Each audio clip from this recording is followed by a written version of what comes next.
Meanwhile, in the Magical Pet Licensing Bureau, tucked 3 floors beneath the Ministry of Magic, where nobody important ever visits, someone still has to process Form 328B for a fire-breathing ferret, even when the ferret in question has accidentally set Cabinet 3B ablaze for the 3rd time this week, and the entire licensing system is held together by enchanted paperwork that started developing opinions about proper filing procedures. Welcome, friend.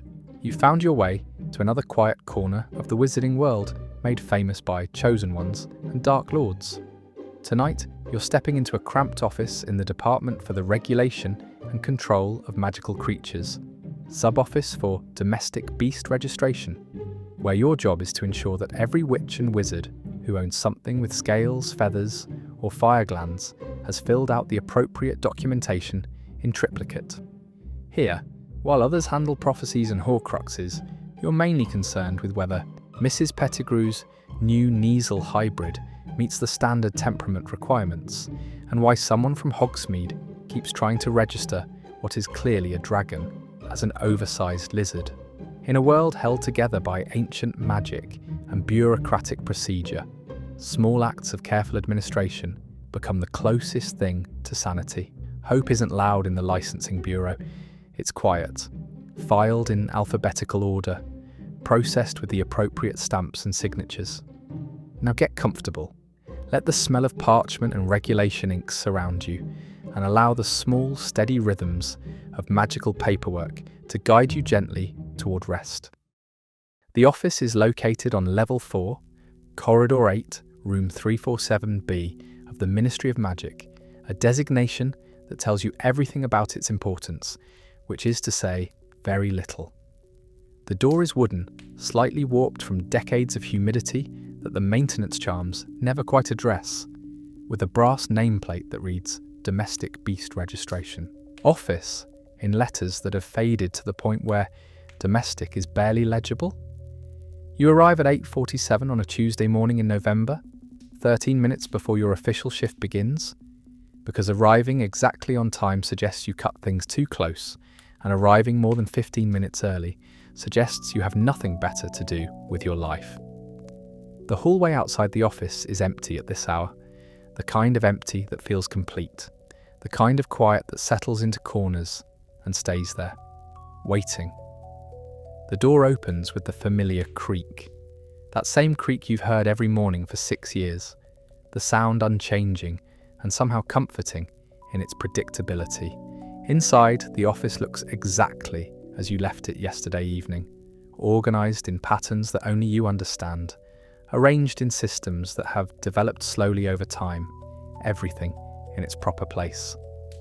The office is perhaps 20 feet by 15 feet, with a ceiling just slightly too low for comfort, low enough that you could reach up and touch it if you stood on your toes, though you've never actually done this, but you know it's possible. One wall is entirely filing cabinets, 17 of them, arranged in 3 rows, each one labelled with brass plates that have tarnished to a gentle bronze colour, the kind of tarnish that suggests age without neglect. Your desk sits against the opposite wall, positioned so you can see both the door and the filing cabinets without turning your head more than 45 degrees. It's a standard ministry-issue desk, heavy oak that's been enchanted for durability but not comfort, the kind of furniture that will outlast everyone who uses it, solid and permanent and deeply indifferent to the passage of time. The surface is covered with the implements of your trade, 3 different colours of regulation ink, black for approvals, red for denials, blue for applications requiring additional documentation. The inks sit in their proper positions, never moved, always exactly where your hand expects to find them. A blotter has accumulated 6 years of ink stains, creating an abstract pattern that you sometimes study during moments when your mind needs to rest between applications, the stains forming shapes that might be continents or might be nothing at all. A wire basket labelled incoming sits on the desk's left corner, currently holding 17 application forms, 17 small requests from wizards and witches across Britain, each one waiting patiently for your attention. The basket's companion, labelled processed, sits empty on the right corner, waiting to receive the day's completed work. The steady transfer from left to right, marking time's passage more reliably than any clock. The quill stand holds 4 quills in varying states of wear. The primary quill, swan feather, self-inking, enchanted to maintain perfect legibility regardless of your handwriting. This is your constant companion, the tool that translates thoughts into official documentation. The secondary quill is peacock feather, used exclusively for denials, because its slightly more aggressive nib makes rejection stamps more official looking. The third quill is for personal notes, informal communications, the rare moments when bureaucracy allows personality. The fourth is a backup, never actually needed, but kept anyway because being prepared is fundamental to good administration. A single window provides the office's only natural light, though natural is a relative term when you're 4 levels underground. The window is enchanted to show whatever weather is currently happening above ground, providing the psychological benefit of daylight without the structural impossibility of actual windows this far below street level. Currently, it displays grey November morning, overcast sky, the kind of weather that makes staying indoors feel justified rather than lazy. The office's lighting comes primarily from 4 floating oil lamps, hovering near the ceiling, enchanted to maintain constant illumination, adjusting their brightness based on ambient light from the window. They've been floating in the same position since before you started working here, and you've never bothered to adjust them, because adequate is often better than optimal when optimal requires effort that could be spent on actual work. You hang your cloak on the wooden stand beside the door, a personal item you brought from home, because the ministry doesn't provide coat racks for offices this small. The cloak is standard black wool, regulation appropriate, warm enough for November, but not so heavy that you overheat in the office's occasionally excessive heating charms. The fabric holds the morning's cold for a moment, then gradually releases it, warming to room temperature as you settle into the day's routine. The morning ritual begins, the same steps you've followed for 6 years, modified only slightly by changing circumstances or unusual situations, but fundamentally unchanged, fundamentally reliable. First, check the incoming basket for any overnight deliveries. The ministry's internal post system runs continuously, and applications can arrive at any hour through the pneumatic tube system that connects all departments. You reach for the basket, your hand knowing exactly where it will be, your fingers finding the wire edge without looking, the familiar weight settling into your palm as you lift it slightly to examine the contents. Today, the basket contains 3 new applications that weren't there when you left yesterday, 3 new requests, 3 new small stories waiting to be processed into the official record. The applications are standard parchment, ministry issue, the texture slightly rough under your fingertips. The weight substantial enough to feel official without being heavy. You lift them one at a time, reading the applicant names, noting the creature types, making preliminary assessments about complexity and likely processing time. One from a wizard in Cornwall requesting approval to keep a Jarvie. The application, properly filled out at first glance, includes what appear to be the required character references. Notes that he has experience with aggressive pets, which is necessary because Jarvies are known for being insulting and occasionally violent. One from a witch in Yorkshire applying for renewal of her FWOOPer licence. Routine. FWOOPers require annual renewal because their song can drive listeners insane if not properly silenced. But she's been renewing for 7 years without incident. This should be straightforward. One from someone in Hogsmeade. You recognise the handwriting before even reading the name, attempting once again to register what he insists is a rare Norwegian lizard, but which you've determined, through 3 previous denials, is actually a dragon hatchling. The application uses different wording this time, describing the creature as cold-blooded, scaled, approximately 4 feet long, occasionally produces small amounts of smoke when startled. But the accompanying photograph clearly shows dragon characteristics. You set aside the Hogsmeade application. It will require another formal denial, another patient explanation of why dragons cannot be registered as domestic pets, regardless of how creatively they're described. The other two applications go into your review pile for processing after you've completed the morning's administrative tasks. The second step in the morning routine: check the filing cabinets for any overnight incidents. This is necessary because the cabinets are enchanted to maintain optimal storage conditions for their contents. But occasionally, those enchantments interact poorly with the contents themselves, particularly when the contents include documentation about creatures that breathe fire, emit toxic substances, or possess mild poltergeist characteristics. You move to Cabinet 1A. Neasels, AK, your hand reaching for the brass handle, the metal cool against your palm, smooth from years of daily opening. The drawer slides open with minimal resistance, well-maintained mechanisms moving exactly as they should, revealing neat rows of folders arranged alphabetically, each one containing complete registration documentation for a licensed Neasel. The files are color-coded by approval status, green folders for approved registrations, yellow for pending renewals, red for registrations that have been revoked due to incidents or owner non-compliance. The colours create a pattern, mostly green with occasional yellow, very rare red, a visual representation of successful processing and responsible ownership. The Kneasel files are generally well behaved. Neasels themselves are relatively benign creatures, highly intelligent cats with the ability to detect suspicious persons, a tendency to be aggressive toward threats, but not inherently dangerous if properly socialized. Their files reflect this: organized, stable, minimal magical interference with the documentation. You run your fingers along the folder tabs, feeling the slight texture of the labels, the paper smooth but not slick, the ink raised just enough to be tactile. Everything in order, everything properly filed, everything exactly where it should be. Cabinet 1B, Neasels LZ, is similarly stable. You check it anyway, maintaining the routine because consistency prevents problems that breaking routine might cause.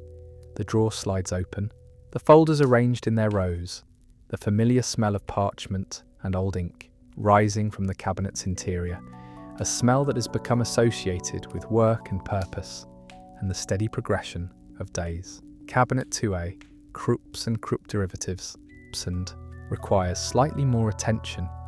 Krupps look like Jack Russell Terriers with forked tails, fiercely loyal to wizards, but aggressive toward muggles, which creates registration complications when Krupp owners live in mixed magical muggle neighbourhoods. The files occasionally emit small barking sounds if disturbed too roughly, an unfortunate side effect of documentation charms interacting with the creature's essential nature. You open the drawer carefully, listening for any signs of disturbance, hearing only the faint rustling of parchment settling. No barking today, everything calm. The files are in order, properly maintained, each one representing a successfully registered Krupp living under appropriate supervision somewhere in Britain. Cabinets 3A through 3C contain documentation for various creatures that require more careful handling: Fwoopers, Streelers, Porlock registrations from the Rural Outreach Programme. These cabinets have additional protective enchantments because their contents are more volatile, both literally and figuratively. Cabinet 3B is the current concern. You approach it slowly, noting immediately that the brass handle is warm to the touch, not burning hot, but definitely above room temperature. The warmth indicates that something inside is active, probably the Ashwinder application that's been causing trouble since it arrived last Tuesday. Ashwinders are created when magical fires are allowed to burn unchecked, thin grey serpents that rise from dying embers, living only long enough to find dark places to lay eggs before crumbling to ash. The eggs ignite anything they touch, if not frozen quickly, which makes ashwinders intensely problematic as pets, despite some wizards' insistence that they're fascinating creatures with misunderstood reproductive cycles. The application currently in Cabinet 3B is from a wizard who claims to have developed a method for keeping ashwinders alive indefinitely through carefully maintained thermal environments, which means keeping magical fire constantly burning, which violates housing regulations and creates an ashwinder population that requires registration. The application itself has been slowly smouldering since you filed it pending additional review. You've requested clarification on containment methods, documentation of landlord approval, verification from the Fire Safety Office that his residence isn't an active hazard. Until those materials arrive, the application sits in Cabinet 3B, where its proximity to other warm creature documentation has created a low-level fire risk that manifests as ambient heat and occasional small flames. You pull open the drawer, feeling the increased warmth immediately, seeing the files arranged normally, but the ashwinder application, filed under A. Problematic Applications, pending additional documentation, is glowing faintly orange around the edges. Small wisps of smoke curl upward. From the folder, thin grey tendrils that dissipate quickly in the office air. This is the third time this week the file has started actively smouldering. You extract your wand from your robes, blackthorn, 10 inches, dragon heartstring core. Better for administrative magic than combat, but perfectly adequate for minor office emergencies. The wood is smooth in your grip, familiar weight, familiar balance. A quiet aguamenti produces a fine mist of water that settles over the smoking file like morning dew, dampening it enough to stop the smouldering without soaking the documentation inside. The orange glow fades gradually, the heat diminishing, the smoke wisps thinning and disappearing. You wait a moment to ensure the dampening is complete, then carefully adjust the file's position in the drawer, moving it slightly away from adjacent folders, giving it more space to avoid heat transfer. The drawer slides closed with a gentle click, the warmth still present but contained, manageable for now. You make a mental note to follow up with the Fire Safety Office this afternoon. If they can't provide their assessment soon, you'll have to deny the application on procedural grounds, because you cannot have files that spontaneously combust 3 times weekly. The rest of the cabinets check without incident. Cabinet 4A, puffskines and pygmy puffs, is slightly warm because puffskine documentation tends to emanate gentle contentment that manifests as ambient warmth. But this is normal and even pleasant, like standing near a fireplace that's burning low and steady. You rest your hand on the cabinet surface for a moment, feeling the gentle heat, the soothing presence of documented happiness. Cabinet 5B, Mokes and Demigees registrations, is functioning properly, though the files occasionally turn invisible when you're not looking directly at them, which is expected given that demigeeses are naturally invisible creatures and their documentation inherits some characteristics. You've learned to approach this cabinet with peripheral vision, finding files more easily when you're not trying too hard to see them. The cabinet inspection complete, you return to your desk, settling into the wooden chair, the seat familiar to your body, conforming to the shape you've impressed into it over thousands of hours. The cushion you brought from home provides just enough padding, not luxurious but adequate, comfort measured in small improvements over standard ministry issue. The third step in the morning routine, review the daily briefing from the Department for the Regulation and Control of Magical Creatures main office. This arrives via interdepartmental memo, enchanted paper airplanes that fly through the ministry's corridor system and land on your desk with varying degrees of accuracy. This morning's memo is already waiting, folded into a green paper airplane, perched on the edge of your incoming basket like a small bird resting between flights. You unfold it carefully, the paper crisp under your fingers, the creases sharp from enchanted folding, revealing typed text in the standard bureaucratic style that ministry memos always employ. The briefing contains routine updates, a notice about nasal registry census results, showing 3% increase in registered nasals across England and Wales. Anticipates corresponding increase in renewal applications beginning December. New regulation regarding puffskein ownership in high-density residential areas approved by committee, full text attached. Implementation begins January 1st. Update filing protocols accordingly. Reminder that annual inventory of all active registrations must be completed by December 15th. Submit preliminary counts by November 30th. The information settles into your mind without urgency. These are planning concerns, future tasks, nothing requiring immediate action. You file the memo in your daily briefings folder, adding it to the accumulated collection, months of routine updates preserved in chronological order. The fourth and final step in the morning routine, prepare tea. The office has a small side table near the window where you keep your personal tea service. A ceramic pot with warming charm, a tin of loose-leaf tea from a shop in Diagon Alley, a cup and saucer that belonged to your grandmother, a jar of honey, and a small pitcher for milk that stays fresh through preservation charms. Making tea isn't strictly part of the job, but it's part of the routine that makes the job sustainable. The small personal ritual that transitions you from person who arrived at office to administrator ready to process applications. You fill the pot with water. Aguamenti is useful for more than just extinguishing smouldering files, watching the clear water flow into the ceramic vessel, hearing the gentle sound of filling.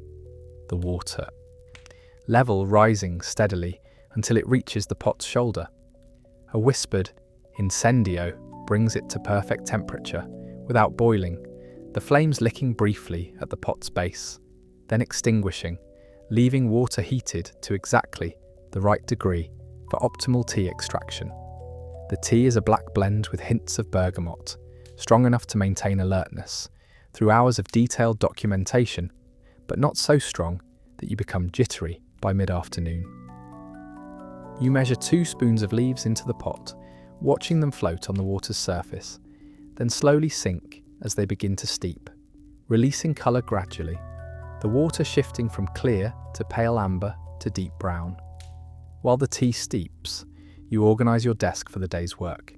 The 3 new applications get sorted into priority order based on complexity and urgency. The Java application on top, straightforward, can probably be approved by mid-morning. The FUPA renewal second, also routine, requires verification that silence charm is maintained properly. The dragon disguised as lizard application on bottom will require more extensive documentation.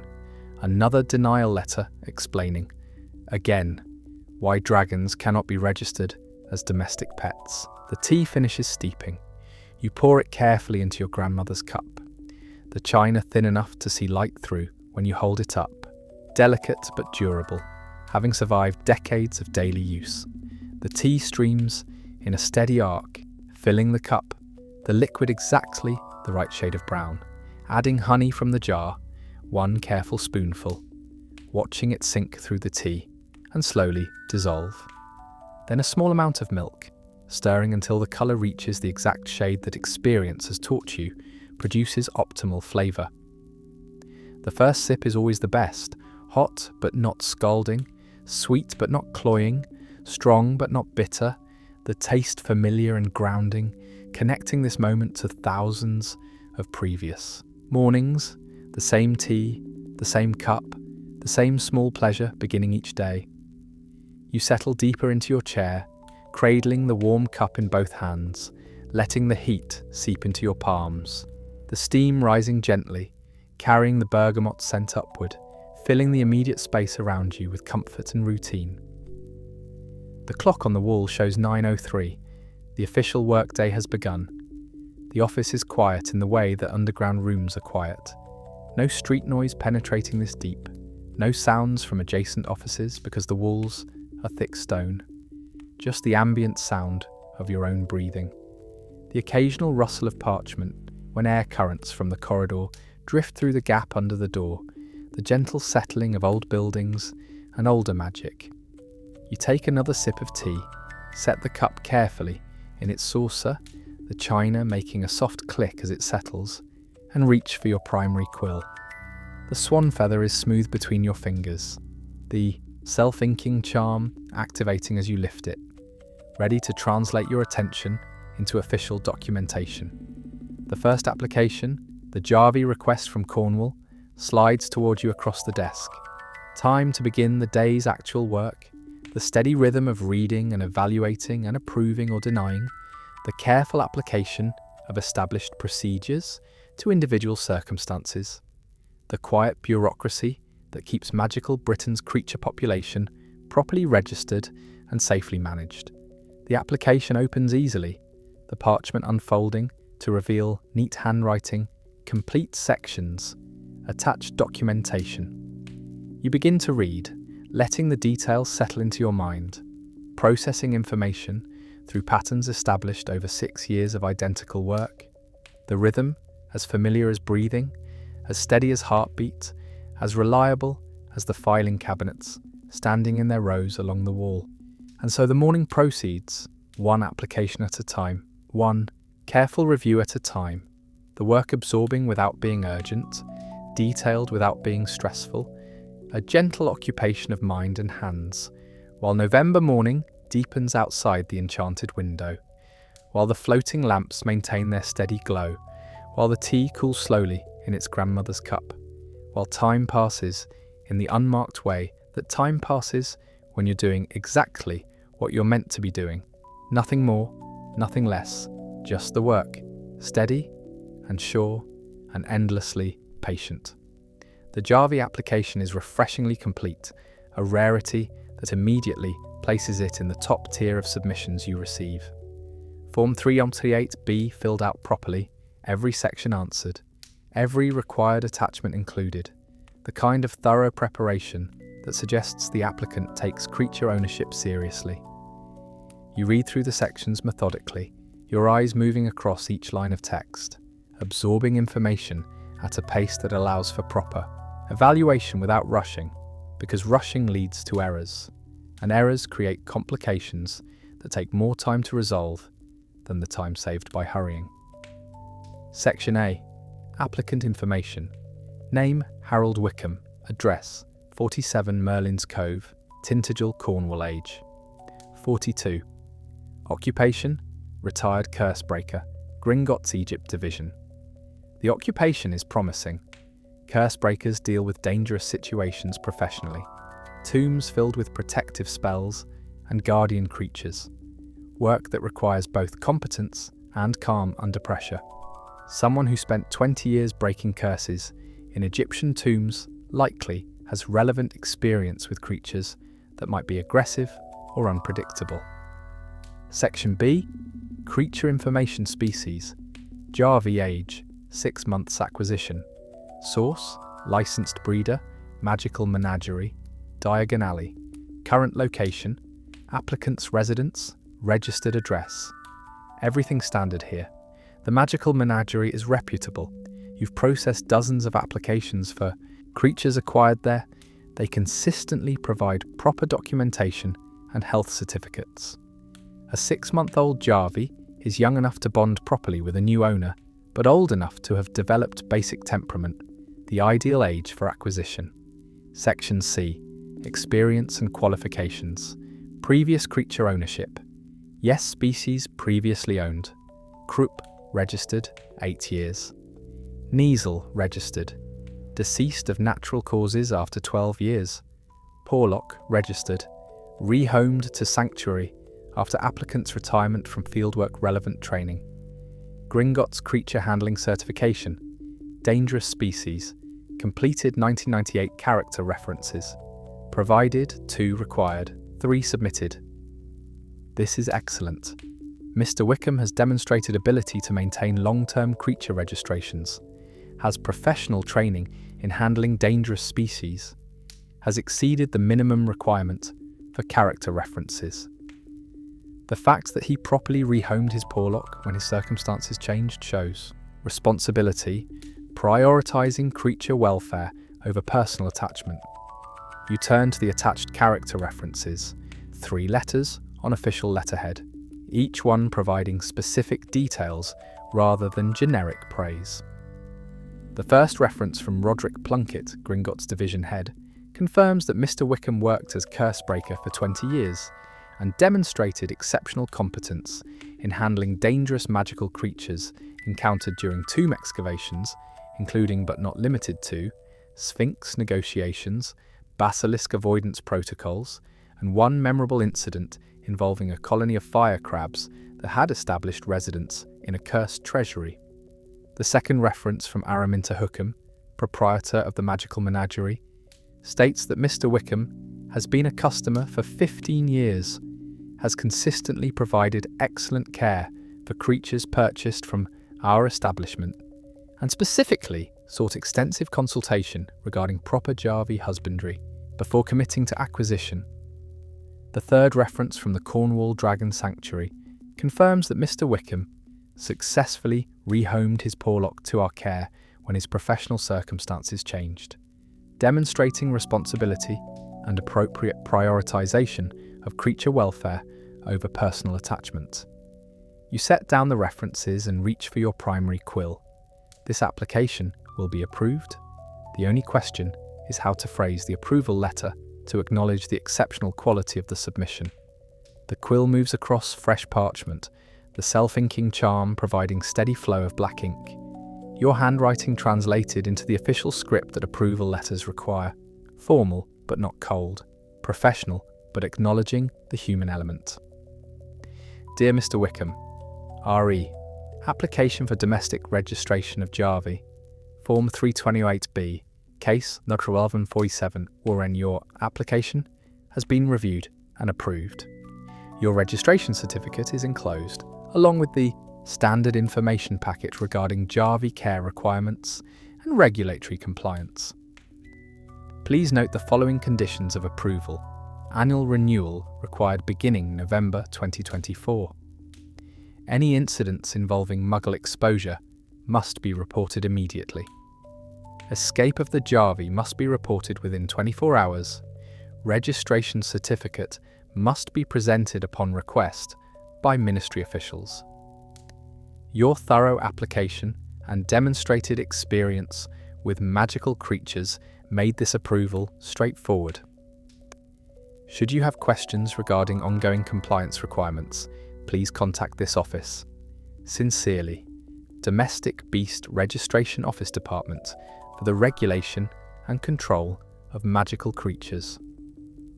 You sign the letter with your official stamp, a seal that reads "Approved" in raised letters, the stamp pressing into the parchment with satisfying firmness, leaving an impression that cannot be forged or altered. The registration certificate gets filled out with Mr. Wickham's information, the Jarvie's details, the approval date, each line completed with careful attention to accuracy. Both documents go into a ministry envelope, standard buff-coloured parchment, addressed with a simple charm that will route it through the postal system to arrive at 47 Merlin's Cove by tomorrow morning at the latest. The envelope seals itself with a quiet rustle, the enchantment activating, ready for collection by the afternoon post. The completed application file goes into Cabinet 2B, Jarvies and related species, the drawer accepting it smoothly, the filing system acknowledging another successful registration. The drawer closes with a soft click, everything in order, everything properly documented, one more creature officially registered and monitored. You take a sip of tea, now cooled to perfect drinking temperature, no longer hot enough to burn, but still warm enough to be comforting.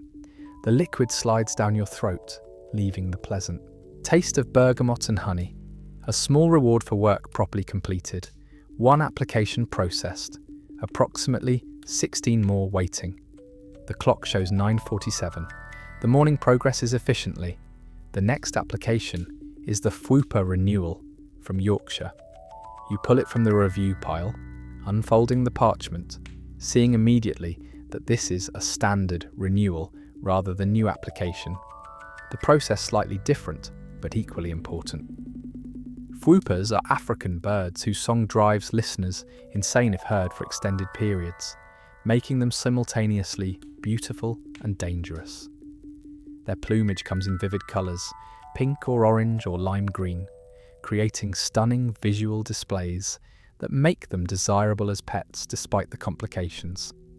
All whooper owners must obtain their birds from licensed sellers who include silencing charms, and the charms must be reinforced monthly by the owner or a qualified professional.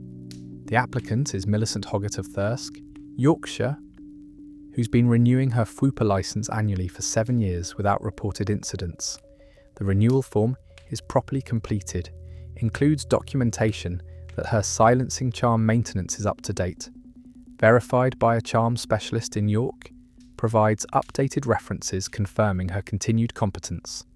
You pull her complete file from Cabinet 4C, Whoopers, Yorkshire region, to review her history. The folder is green, indicating approved status, with yellow tabs marking each annual renewal, 7 years of ownership, monthly charm reinforcement documented consistently, previous renewals approved without issue. There's one notation from 4 years ago. The whooper escaped from its cage during a home inspection, recaptured within the hour. Escape attributed to faulty cage construction rather than owner negligence. Ms. Hoggett replaced the cage immediately and has had no incidents since. This renewal should be routine, but you read carefully. Anyway, because assumptions lead to errors, and every application deserves individual attention regardless of how straightforward it appears.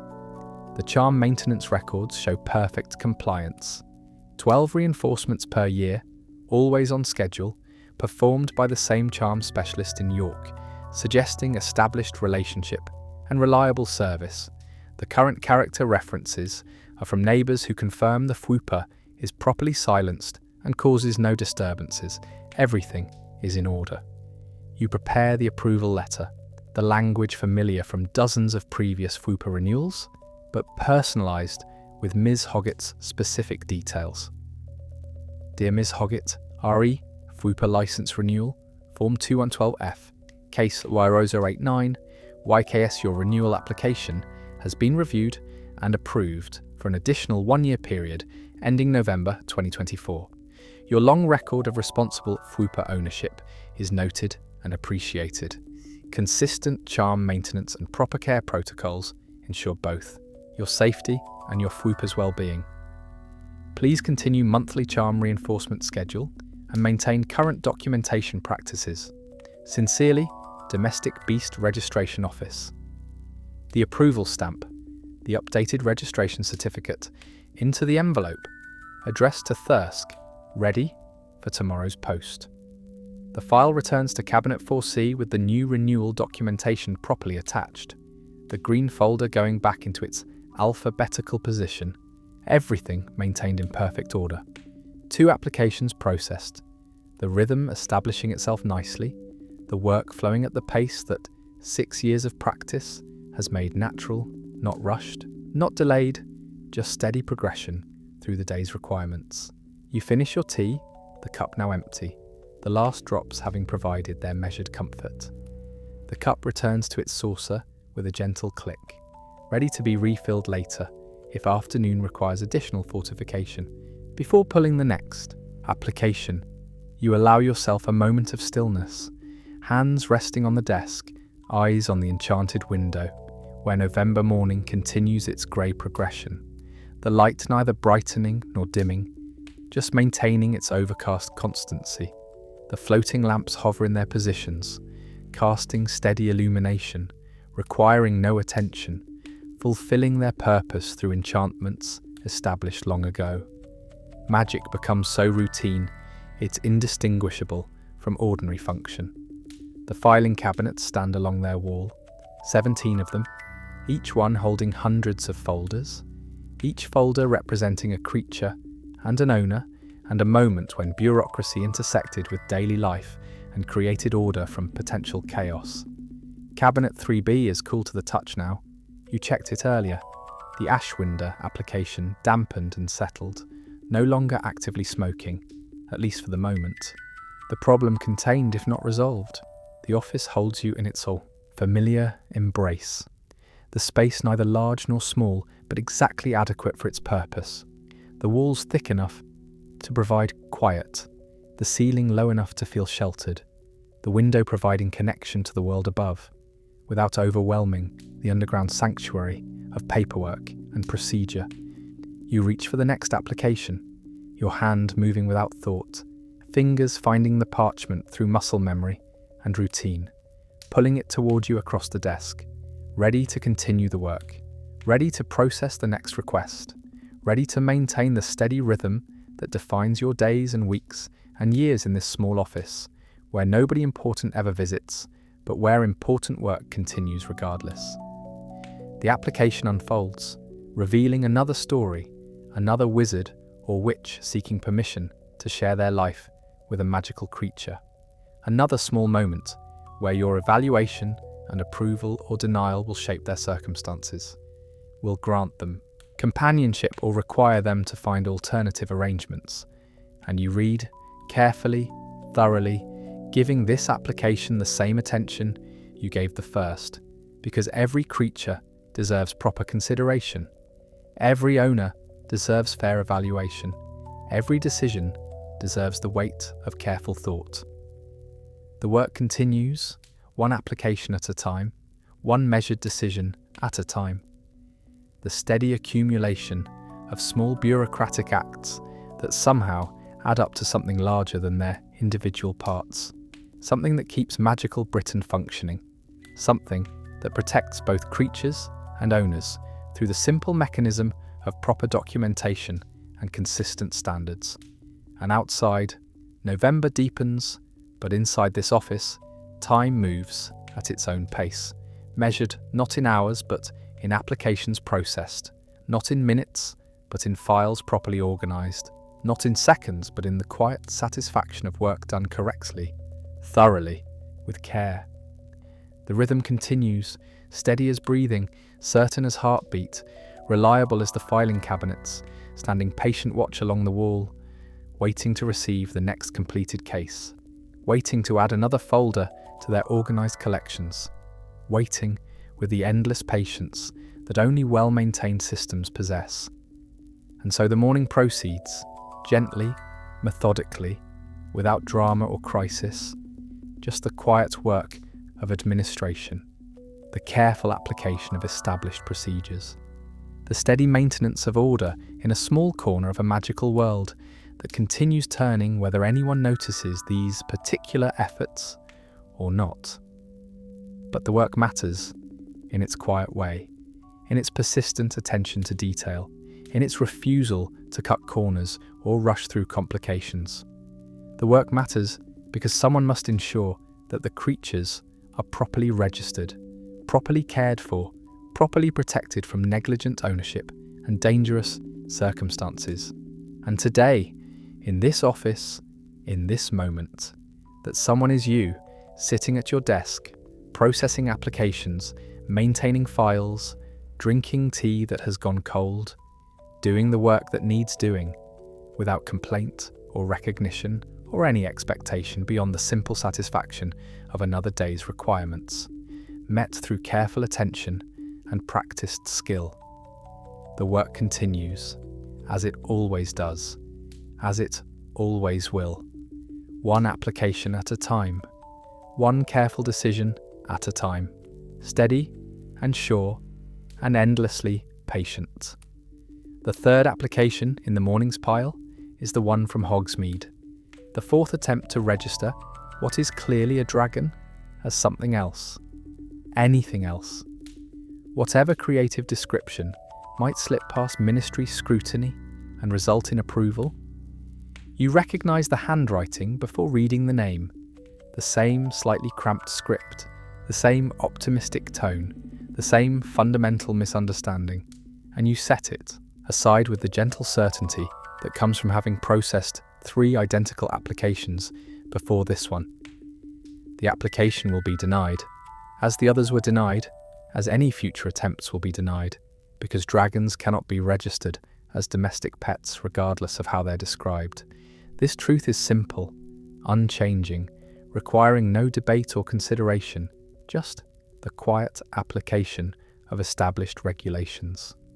You pull fresh parchment toward you, the surface smooth under your fingertips, the weight substantial enough to feel official, and begin drafting the denial with the same care you give to approvals.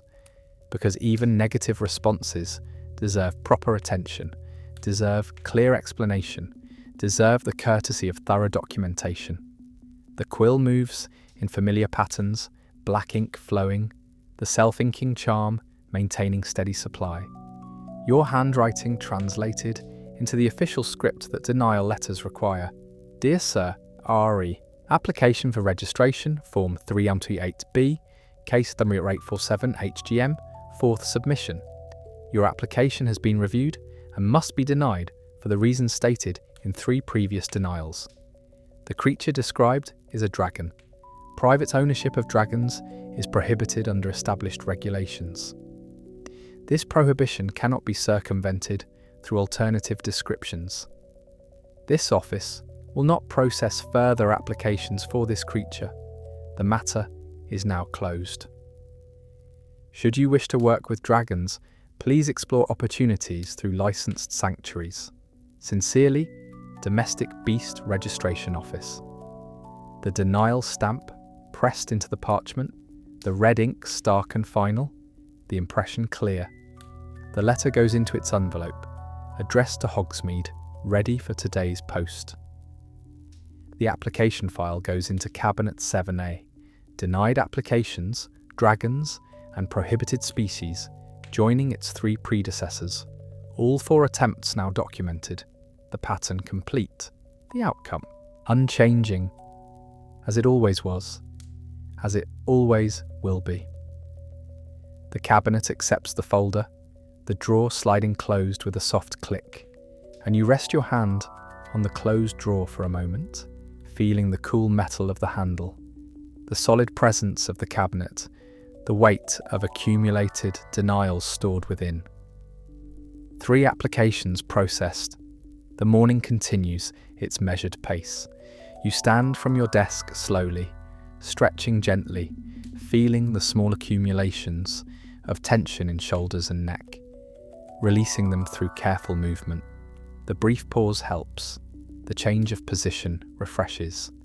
The moment of stillness between tasks allows the mind to settle before beginning again.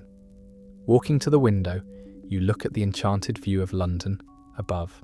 The overcast has thickened slightly, the grey deepening, though whether this reflects actual weather or merely the passage of morning toward afternoon, you've never been entirely certain. The simulation is complete enough that distinguishing reality from enchantment becomes unnecessary.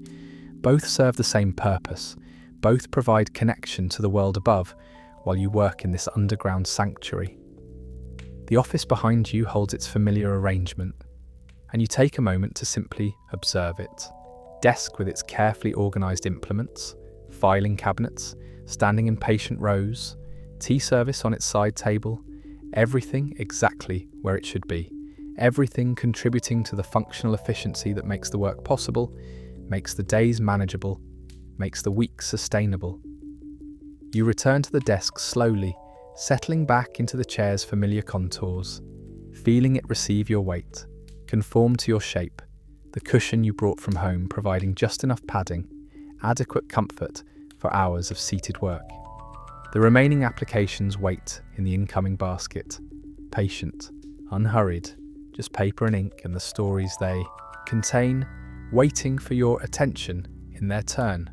When their turn arrives, according to the rhythm that governs all work in this office, you reach for the next application, hand moving without conscious thought, fingers finding the parchment's edge, pulling it toward you across the desk, the motion as familiar as breathing, as automatic as heartbeat, as reliable as the filing cabinet's presence. The application unfolds, revealing another request, another evaluation needed, another small decision to be made through careful application of established procedures that have been refined over decades, procedures that work because they're consistent, procedures that you trust because they've proven reliable through thousands of applications, through years of steady work, through the accumulated weight of good bureaucracy properly applied. This application is for a Krupp, a creature that resembles a Jack Russell Terrier with a forked tail, loyal to wizarding families, naturally suspicious of muggles, requiring careful management, but well suited to experienced owners who understand the species' characteristics. Applicant: Margaret Spinett, Chelmsford, Essex creature, Krupp, male, age 2 years, name Barker. Purpose: companion animal, household protection. You read through the sections slowly, methodically, letting each piece of information settle into your awareness before moving to the next. Because rushing creates errors, and errors create complications, and complications take more time to resolve than the time saved by hurrying. The application is properly completed, every section filled out, every required attachment included. Ms. Spinett is an experienced pet owner, previous registration for a Kneazle that lived 12 years before dying of natural causes, demonstrating the kind of long-term commitment that responsible ownership requires. Her address is in Chelmsford, a primarily wizarding neighbourhood, minimal muggle contact expected, which reduces the complications that Krupp's natural suspicion can create. The house is detached with warded garden, appropriate space for a creature that needs room to patrol and protect, adequate containment to prevent unwanted escapes. The character references are good, neighbours confirming she maintains proper wards, ensures Barker doesn't interact with muggles unsupervised, demonstrates responsible ownership through daily management. One reference notes that Barker has excellent temperament for a Krupp, protective but not aggressive, well-trained and responsive to commands. Everything is in order, the application meets all requirements, demonstrates understanding of Krupp characteristics and care needs, shows the kind of preparation that makes approval straightforward.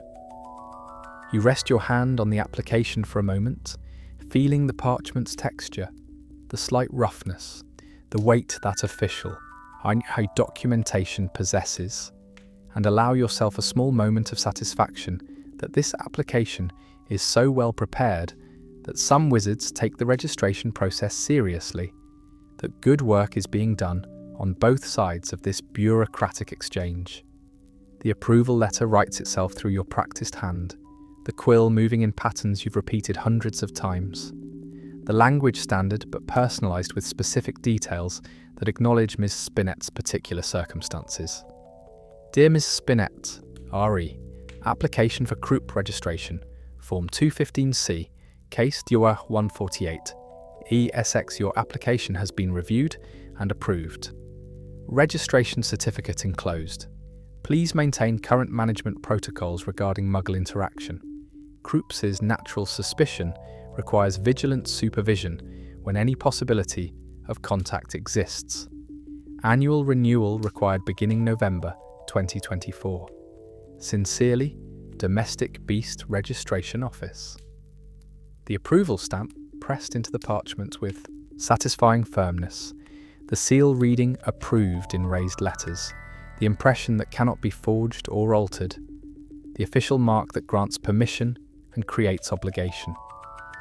The registration certificate gets filled out, Ms. Spinett's information, Barker's details, the approval date, each line completed with careful attention to accuracy.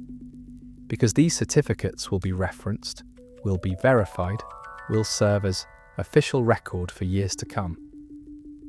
Both documents go into a ministry envelope, standard buff-coloured parchment, sturdy enough to protect contents during postal transit, addressed with a simple charm that will route it through the system to arrive in Chelmsford by tomorrow morning. The envelope seals itself with a quiet rustle, the enchantment activating, ready for collection by the afternoon post, ready to carry news of approval to a wizard who will receive permission to keep her companion, to continue the relationship that has already been established, to have the bureaucracy acknowledge what daily life has already created. The completed application file goes to Cabinet 2A, Krups and Krupp derivatives. Your hand finding the drawer handle without looking, the cabinet opening smoothly, the filing system accepting another successful registration. The folder slides into its alphabetical position between other Krupp files, becoming part of the organised collection, joining hundreds of other registered Krups across England and Wales. The drawer closes with that soft click that confirms proper storage, and you rest your hand on the cabinet's surface for a moment, feeling the slight warmth that Krupp documentation emanates, the gentle heat that comes from files describing loyal, protective creatures, the ambient temperature that makes this particular cabinet pleasant to touch. 4 applications processed, the morning settling into its rhythm, the work flowing at the pace that 6 years of practice has made natural, not rushed, not delayed, just steady progression through requirements, steady contribution to the larger system, steady accumulation of properly processed documentation. You take a sip of tea, now cooled to that perfect drinking temperature, no longer hot enough to require careful sipping, but still warm enough to be comforting. The liquid smooth, the taste familiar, the small pleasure grounding you in this moment, in this office, in this work. The incoming basket still holds applications, but their presence is patient rather than demanding. They wait without urgency, just the steady accumulation of routine requests that will be processed in their turn when you're ready, when the rhythm indicates the next application should be addressed. For now, you allow yourself a moment of stillness, hands resting on the desk, eyes on the enchanted window, where November grey continues without change. The light neither brightening nor dimming, just maintaining its overcast constancy, reliable in its neutrality. The floating lamps hover in their positions, casting steady illumination, requiring no attention, fulfilling their purpose through enchantments established long ago. Magic becomes so routine it's indistinguishable from ordinary function. The lamps as much a part of the office as the desk or cabinets, present without demanding notice, serving without requiring maintenance. The office holds you in its familiar embrace, the space neither large nor small, but exactly adequate for its purpose. The walls thick enough to provide quiet, the ceiling low enough to feel sheltered, the window providing connection without overwhelming, everything balanced, everything right, everything exactly as it has been and will continue to be. You breathe slowly, deeply, letting the moment extend, letting the stillness settle, feeling the gentle satisfaction that comes from work progressing. Well, from applications being processed properly, from the system functioning as designed, from your small part in the larger whole being performed with care and consistency. The filing cabinets stand along their wall, 17 of them, patient witnesses to the morning's work, silent repositories of accumulated decisions. The physical manifestation of bureaucracy that endures, that serves, that maintains order through simple, consistent presence. Cabinet after cabinet, row after row, each one holding hundreds of folders, each folder representing hours of work, all of it meaningful in its quiet way, all of it contributing to something larger than any individual application or decision, all of it part of the vast system that keeps magical Britain functioning. And you, sitting at this desk, in this office, processing these applications, are part of that system too, part of that vast machinery of proper administration, part of the enduring tradition of careful bureaucracy. Your work today joining the work of yesterday and last week and last year, and all the years stretching back through time. Your small contributions accumulating, mattering, enduring. The thought brings its own quiet comfort, its own sense of purpose, its own gentle satisfaction that settles over you like the blankets on your bed at night, warm without being heavy, present without being demanding, just there, just right, just enough. You take another sip of tea, the liquid even cooler now. Soon it will need refreshing, but not yet, not quite yet. For now it's still adequate, still serving its purpose, still providing that small comfort that makes the work sustainable. The next application waits, and after that another, and another, the steady progression of work that fills days and weeks and years. But there's no rush, no urgency, just the gentle awareness that when this moment of stillness ends, the work will be there, waiting patiently, ready to be addressed with the same care you've given every application before it. For now, this moment, this stillness, this gentle pause between tasks is exactly what's needed, exactly what the rhythm requires. Exactly right. The office breathes with you, in and out, the space settling, the cabinet standing patient, the work waiting gentle, everything in its place, everything in its time, everything exactly as it should be. And so the moment extends, peaceful, complete, requiring nothing more than this, nothing more than presence, nothing more than the simple act of being here, in this office, doing this work, part of this larger whole, steady, reliable, enduring. The work continues, one application at a time, one careful decision at a time, one small contribution at a time, as it always has, as it always will, the rhythm eternal, the pattern unchanging, the bureaucracy enduring, through time and change and the endless succession of days that become weeks, that become years, that become the accumulated history of careful administration. And you are part of that history, part of that pattern, part of that rhythm. Your work today becoming part of the permanent record. Your decisions today affecting lives you'll never meet. Your careful attention today contributing to order you'll never directly witness.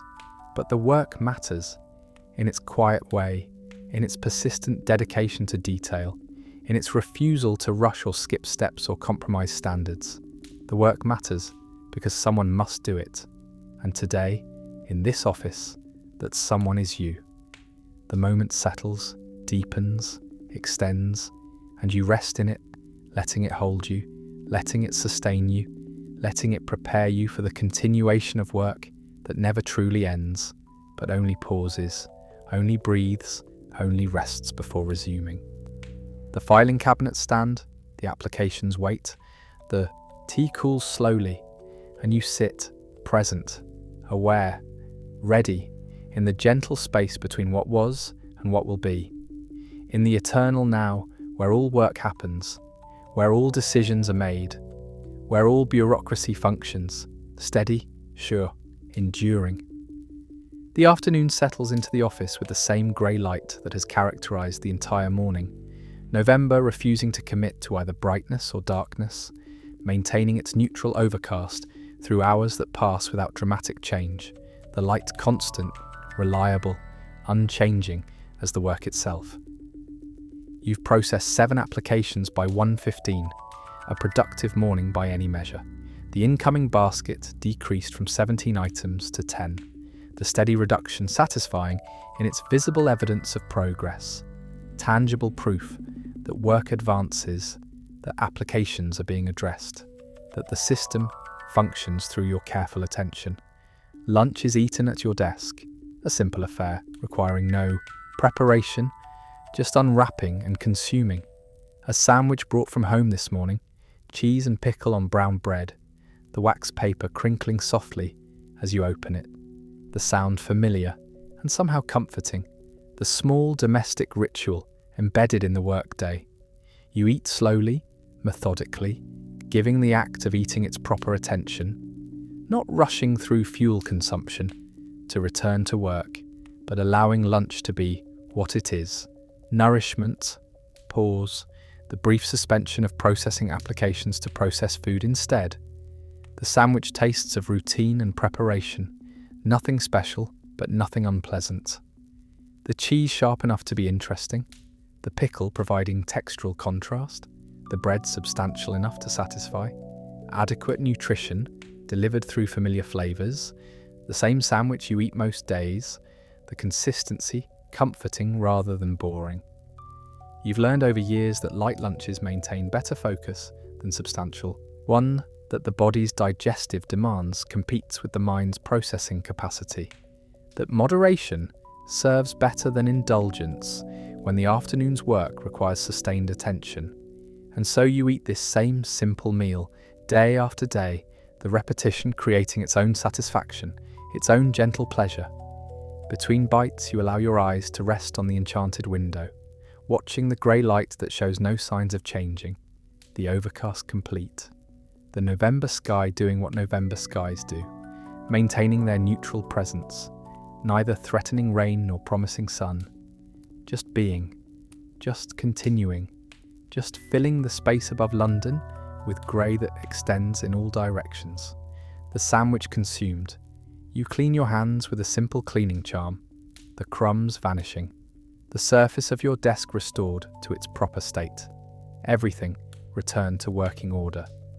The brief interruption concluded, the pause complete, but you don't immediately return to applications, instead allowing yourself a brief walk down the corridor and back, stretching legs that have been stationary too long, breathing air that's slightly different from your office's familiar atmosphere, the change minimal but sufficient, the movement refreshing without being energizing. The corridor is quiet during lunch hour. Most ministry workers either in the cafeteria or eating at their desks as you do, the stone walls holding their eternal silence, the enchanted torches burning steady in their brackets, everything as it always is, as it always has been, as it presumably always will be. Your footsteps echo slightly, the sound soft but present, marking your passage through space, the rhythm of walking different from the rhythm of seated work, the body moving in different patterns, different muscles engaging, different sensations arising. You walk to the end of the corridor and back, perhaps 5 minutes total, the brief exercise adequate for its purpose. Then return to room 347B, the door still slightly ajar from your departure, the office waiting exactly as you left it, patient, unchanged, ready for your return. Settling back into your chair, you feel the difference the walk has made, the slight increase in alertness, the renewed readiness for continued work, the body and mind refreshed through movement and change, prepared for the afternoon's continuation of the morning's pattern. The afternoon's priorities shift slightly from morning focus. You pull out the memo about new Puffskein regulations, the one that arrived in the daily briefing, and review it more carefully now, reading with full attention rather than the scanning that morning's quick review permitted. New regulations regarding Puffskein ownership in high-density residential areas. Implementation beginning January 1st. All Puffskeins in buildings with more than 6 residential units requiring special high-density housing approval. The change significant, affecting substantial numbers of current owners, creating increased workload for the January through March period. You let the information settle, considering implications, planning necessary preparations. The mental work different from application processing, but equally important. The administrative thinking that keeps systems functioning smoothly, that anticipates needs before they become crises, that prepares today for tomorrow's requirements. The Puffskein registry needs assessment. You need to determine how many current registrations will be affected, how many applications to expect, how much additional filing capacity will be required, the planning work that prevents overwhelm, that creates smooth transitions, that makes change manageable. You stand again, moving to cabinet 4A, Puffskeins and pygmy puffs, pulling the drawer open with familiar motion, the cabinet responding smoothly, revealing folders in their neat rows, green for approved, yellow for pending renewal, the color coding making assessment quick and efficient. Current Puffskein registrations, approximately 200 active cases, each one documented, each one properly maintained, the files resting in their alphabetical positions, waiting to be reviewed for this new purpose, waiting to provide the information you need for proper planning. You begin pulling files systematically, checking addresses against the high-density housing criteria, making notes on parchment with your personal quill, the one reserved for informal work, the marks less official but equally careful, tallying numbers, building understanding, creating the foundation for informed decision-making. The first file, Puffskein named Fluffy, owned by a wizard in rural Devon, single-family cottage, surrounded by open land. The new regulations don't apply. This owner faces no additional requirements, no disruption to their established routine. You return the file to its position, your hands knowing exactly where it belongs, the folder sliding into place with satisfying precision, everything remaining organised, even as you work through the review. Second file, Puffskein named Custard, owned by a witch in London, apartment building, 12 units, the new regulations apply. This owner will need updated registration by March 1st deadline, will need to complete new forms, provide additional documentation, navigate new requirements. The file goes back into its position, and you make a mark on your tally sheet. One affected owner, one future application, one piece of the larger pattern you're identifying. Third file, Puffskein named Hum Hum, owned by a wizard in Manchester, terrace house, 4 units. The new regulations don't apply. The threshold is 6 units. This owner remains under current requirements. No change needed. Another file returned. Another mark on the tally sheet. The pattern emerging through systematic review, through patient examination of case after case, through the accumulated data that will inform your planning. You continue working through the files, one after another, pulling, reading, assessing, returning, tallying, the work methodical, meditative, the kind of detailed review that occupies hands and eyes while allowing the mind to settle into comfortable patterns, rhythmic work, reliable work, work that proceeds at its own pace without urgency or stress. File after file, the folders move through your hands, each one receiving proper attention, each one contributing its data point to the emerging picture, each one part of the larger whole you're trying to understand. Puffskein named Whisper, high-density housing, affected by new regulations. Puffskein named Bounce, single-family home, not affected. Puffskein named Honey, apartment building with 8 units, affected by new regulations. Puffskein named Fluff Fluff, rural property, not affected. The pattern becomes clearer with each file reviewed. Approximately 40% of current owners live in high-density housing, meaning roughly 80 owners will need to apply for updated registration within the 3-month window. 80 applications beyond normal workflow. Significant but manageable increase if properly prepared for. You continue the review, working through all 200 files over the course of 90 minutes. The time passing without notice, the work absorbing without being demanding, the gentle focus that comes from repetitive tasks performed with care. By 3:30, the review is complete, all files examined, all data collected, the numbers clear, 80 existing owners requiring updated registration, plus estimated 40 to 60 new registrations during the same period, plus standard. Renewals that happen continuously. Total increase of approximately 120 to 140 additional files needing accommodation. The numbers settle into your understanding. The planning picture complete. The preparation requirements clear. One additional filing cabinet needed, designated 4A expanded to handle the increased volume, to prevent overcrowding, to maintain the organised system that makes all work possible.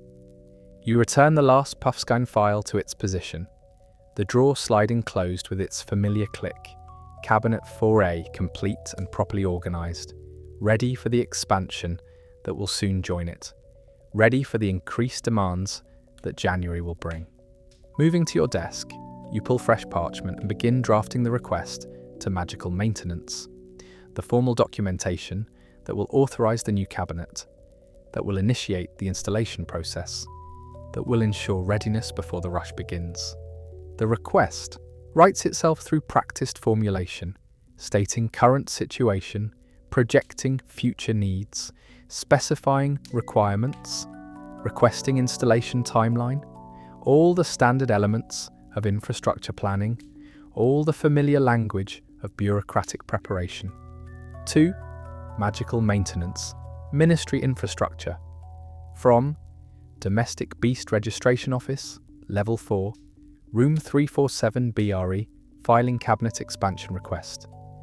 The words flow, the justification clear, the numbers supporting the need, the timeline reasonable, the request proper and complete, and likely to be approved because it's well documented, because it's submitted with adequate lead time, because it follows established procedures for infrastructure changes. You complete the request, read it through once more to verify accuracy, then send it via pneumatic tube to Magical Maintenance, the cylinder shooting into the tube system, carrying your request through the ministry's corridors, beginning the process that will result, eventually, in the new cabinet's arrival and installation. The planning work complete, you make notes in your calendar, follow up next week if no response received. Ensure the request doesn't disappear into administrative processing, the small additional tasks that responsible planning requires. All the Puffskein files have been returned to Cabinet 4A, each one in its proper position, the organisation maintained even through extensive review, the system functioning as designed, reliable, consistent, enduring. You take a moment to rest your hand on the closed cabinet, feeling its slight warmth, the pleasant emanation of Puffskein contentment. The gentle heat that makes this particular cabinet comfortable to touch, soothing in its steady presence. The afternoon has deepened while you worked, the grey light unchanged, but somehow feeling later, more settled, the day progressing in its measured way toward evening, toward the completion of another Tuesday, toward the continuation of the week's rhythm. You return to your desk, settling into the chair that has held you through hours of work today, through thousands of hours, over years, the familiar support, the known comfort, everything exactly as it should be. 3 applications remain in the incoming basket, waiting patiently for attention. But the afternoon feels complete somehow, the planning work having satisfied something, the preparation for future needs having created its own sense of accomplishment, different from application processing, but equally valuable, equally necessary, equally part of the work that keeps the system functioning. You'll process the remaining 3 applications, but first, tea, fresh tea, because the pot from morning has long since cooled, and the afternoon requires its own fortification, its own small ritual, its own moment of preparation and consumption.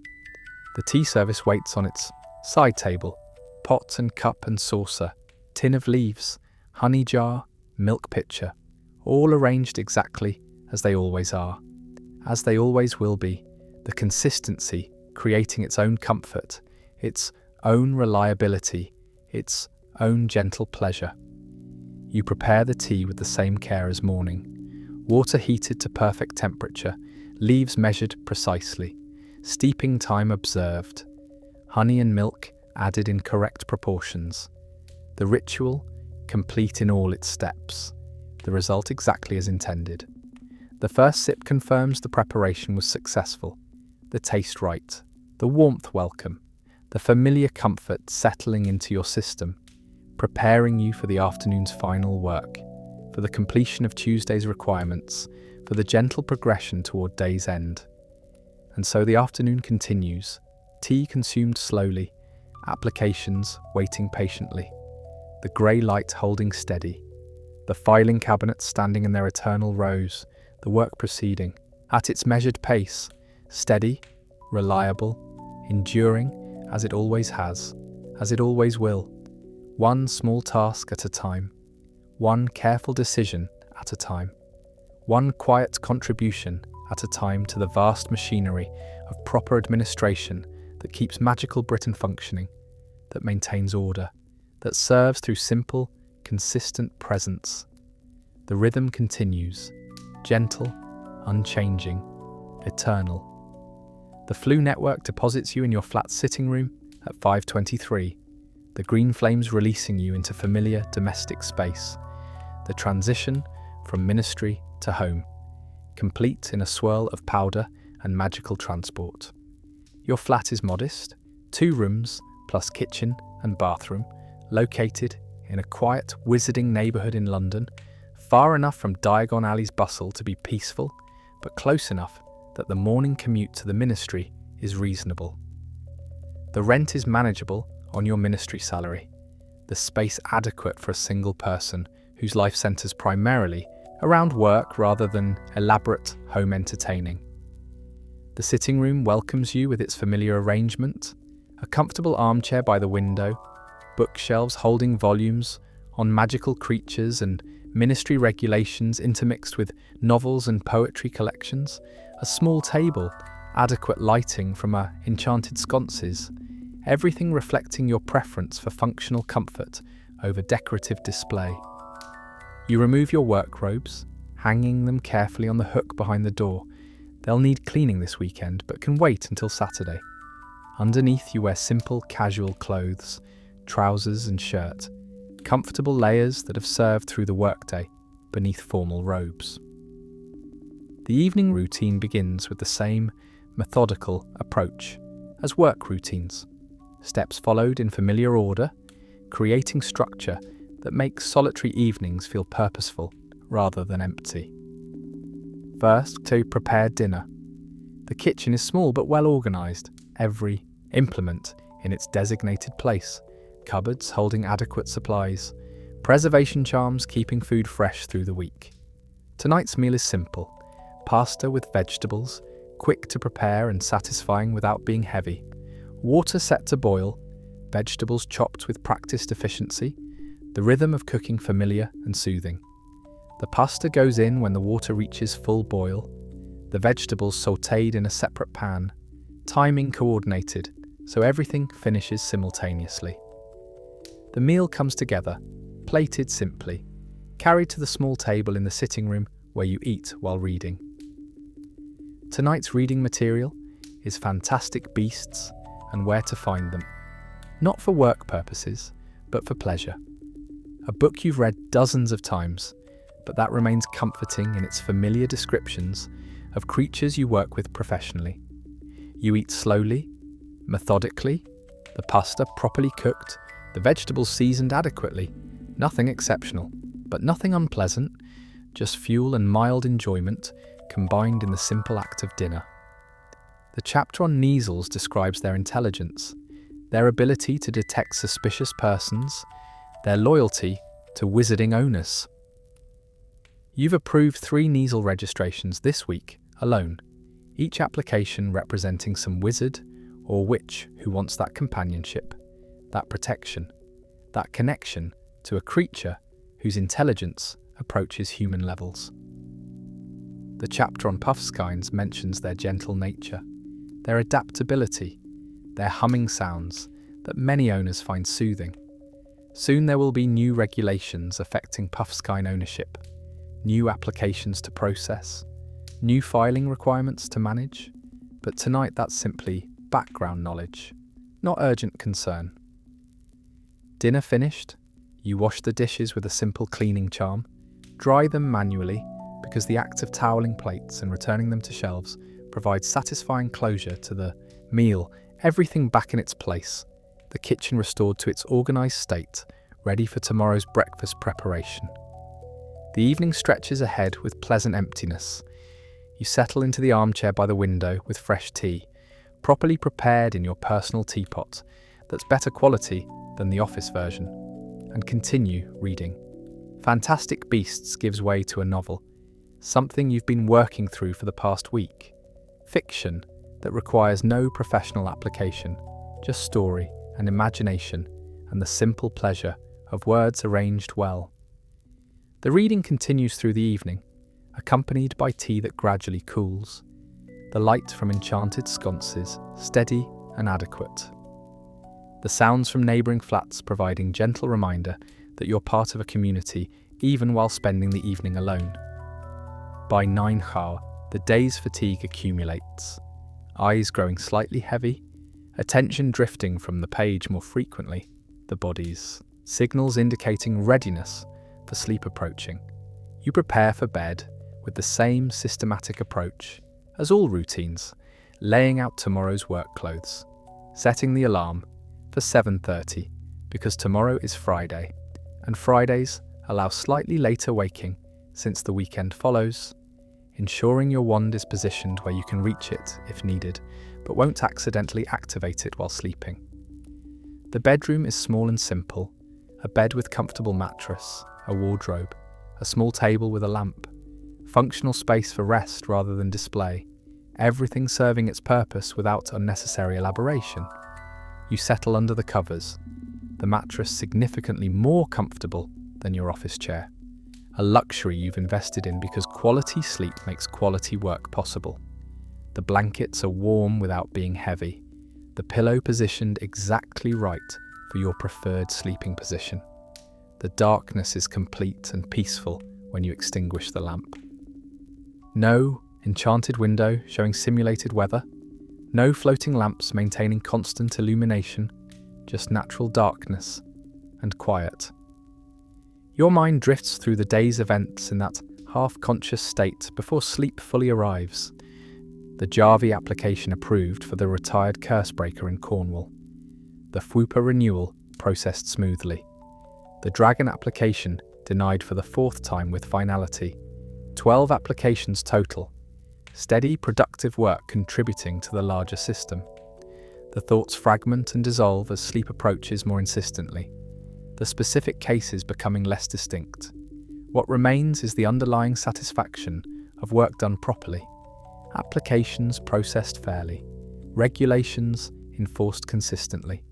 Another day's contribution made to the functioning bureaucracy that keeps magical Britain's creature population properly managed. And somewhere in the ministry, 4 levels underground, room 347B sits empty and dark. The filing cabinets standing in their patient rows, holding thousands of applications representing thousands of hours of careful work. Waiting for tomorrow morning when you'll return at 8:47 to continue the work that never truly ends, but only pauses each evening to resume the next morning. But tomorrow is distant yet. Tonight is for rest, for the body's recovery and the mind's release from constant processing, for sleep that comes gradually, deepening in stages, carrying you into dreams that might be about filing systems or might be about nothing in particular, gentle and formless. The week is nearly complete, just one more day until the weekend's longer rest, just Friday to navigate before 2 days of different routines and slower pace. But Friday will arrive whether you're ready or not, and you'll be ready because you're always ready, because 6 years of practice has made the work automatic, because the routines sustain you through weeks and months and years of the same tasks performed with the same care.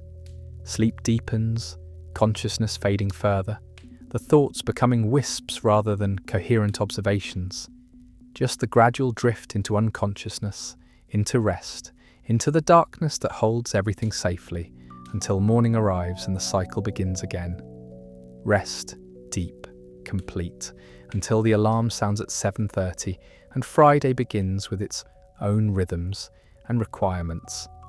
But that's hours away, so very many hours away, and sleep claims its due, carrying you through the night toward whatever dreams come to those who spend their days processing paperwork about magical creatures in small underground offices where nobody important ever visits but where important work continues regardless. The darkness holds, the quiet persists, and sleep, finally, completely, takes you into its gentle embrace. Friday morning arrives with the alarm's soft chime at 7:30, gentler than weekday alarms, allowing gradual transition from sleep to wakefulness rather than abrupt awakening. You lie still for a moment, letting consciousness return slowly, feeling the comfort of bed and blankets, the luxury of not having to rush immediately into morning preparations. The weekend waits just beyond today's work. 2 days of different routines, slower pace, freedom from the structured hours that Monday through Friday impose. But first, Friday itself, one more day of applications and filing cabinets, and the steady bureaucracy that has become so familiar, it feels like home. You rise slowly, stretching, feeling the night's rest in muscles that are relaxed and ready, rather than stiff and reluctant. The morning routine proceeds at leisurely pace, washing, dressing in clean work robes, preparing simple breakfast of toast and tea, gathering materials for the day ahead. The walk to the ministry is familiar and comfortable. November showing signs of deepening toward December. The air colder than earlier in the week, the sky maintaining its overcast neutrality, but with occasional breaks suggesting sun might appear later. The atrium is moderately crowded on Friday mornings, everyone bringing the week's accumulated fatigue to this final day. The collective energy lower than Monday's renewal, but still adequate for the day's requirements. The corridor to level 4, the walk to room 347B, the door opening with its familiar creak, everything exactly as expected, exactly as it should be. The office waits in patient arrangement, filing cabinets standing in their rows, desk organised with yesterday's remaining work positioned for immediate attention. The enchanted window, showing Friday's grey morning light. Everything ready for the day's continuation of work that never truly ends, but cycles continuously through weeks and months.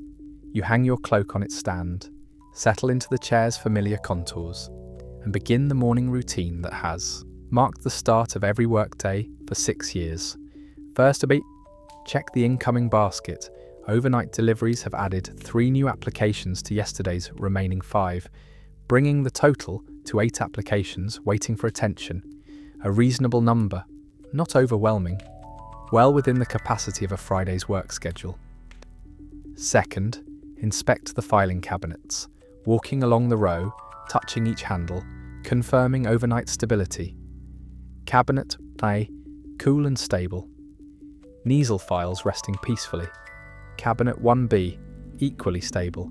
Alphabetical order maintained. Cabinet 2A, the faint warmth of Krupp documentation, within normal range. Cabinet 3B, cool to the touch. The Ashwinder application no longer causing heat, ready to be denied and removed today. Cabinet 4A, pleasant warmth of Puffskein contentment, emanating gently. Cabinet 5B, files partially invisible, as always. Demiguise documentation following its nature. All cabinets checked and confirmed secure for the day ahead. Third, review the daily briefing memo. It arrives as you're completing the cabinet inspection. Green paper airplane landing gently on your desk, wings settling into folded rest. You unfold it carefully, the parchment crisp, revealing Friday's updates, weekly summary. 47 applications processed across all Beast Division registration offices. Average processing time holding steady at 2.3 days per application. No major incidents to report. Holiday schedule reminder, requests must be submitted by November 20th. Office hours will be reduced December 24th, 26. The briefing is routine, the kind of end-of-week summary that confirms everything is functioning as designed. No crises, no complications, just the steady work continuing across multiple offices and multiple administrators, all doing the same, careful processing you do daily. You file the memo with the week's others, adding it to the accumulated collection, Friday's final piece of the week's documentary record. Fourth, prepare tea. The ritual feels particularly satisfying on Fridays, marking the approach of weekend rest, the final fortification before the day's work begins. Water heated to perfect temperature, tea leaves measured and added, steeping time observed precisely, honey and milk in correct proportions. The first sip confirming everything prepared properly. The tea warms from within, settling into your system, preparing mind and body for the applications waiting in the incoming basket, for the steady rhythm of reading and evaluating and approving or denying, for another day of careful bureaucracy in service of magical Britain's creature management. The clock shows 9:05. Friday's work begins. The first application is the commercial pygmy puff registration you set aside yesterday, requiring specialised attention, best given when mind is fresh. You pull it from the top of the pile, unfolding the parchment, seeing the familiar letterhead of Weasley's Wizard. Wheeze's commercial registrations follow different procedures than individual ownership, requiring verification of business licensing, facility inspections, customer education protocols, ongoing inventory management. The application is from a shop you've worked with before. Their previous Pygmy Puff registration has been properly maintained for several years. This is an expansion request rather than new registration. Currently, they're approved to sell pink, purple and blue Pygmy Puffs. The expansion request adds orange, yellow and green varieties, all certified by their supplier as identical to existing varieties except for cosmetic colour differences. You pull their existing file from Cabinet 9A, Commercial Registrations, diagonally, reviewing their history. Annual inspections consistently positive, inventory reporting accurate and timely, no customer complaints or incident reports, exemplary commercial operation. The expansion should be approved, all requirements met, all documentation in order, the kind of straightforward commercial request that makes Friday mornings pleasant rather than stressful. The approval letter writes itself through practiced motions. Dear Mr. G. Weasley, RE, Commercial Creature Registration Expansion, Form 5486com, Case Togia was 089 www. Your request to expand authorised Pygmy Puff colour varieties has been reviewed and approved. Your commercial registration is hereby amended to authorise sale of Pygmy Puffs in the following colours: pink, purple, blue, orange, yellow, green.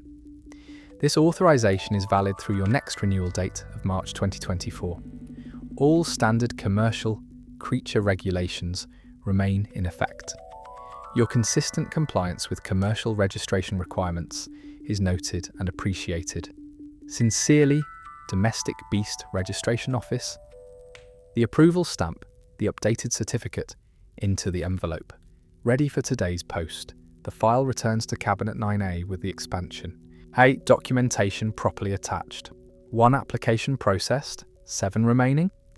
The second application is the Ashwinder denial you planned yesterday. The problematic file that's been smouldering in Cabinet 3B all week. Time to remove it permanently and explain to the applicant why keeping Ashwinders alive indefinitely through constant magical fire is not approvable under current regulations. You pull the file from Cabinet 3B, the folder still slightly damp from yesterday's dampening, the edges charred from earlier combustion incidents.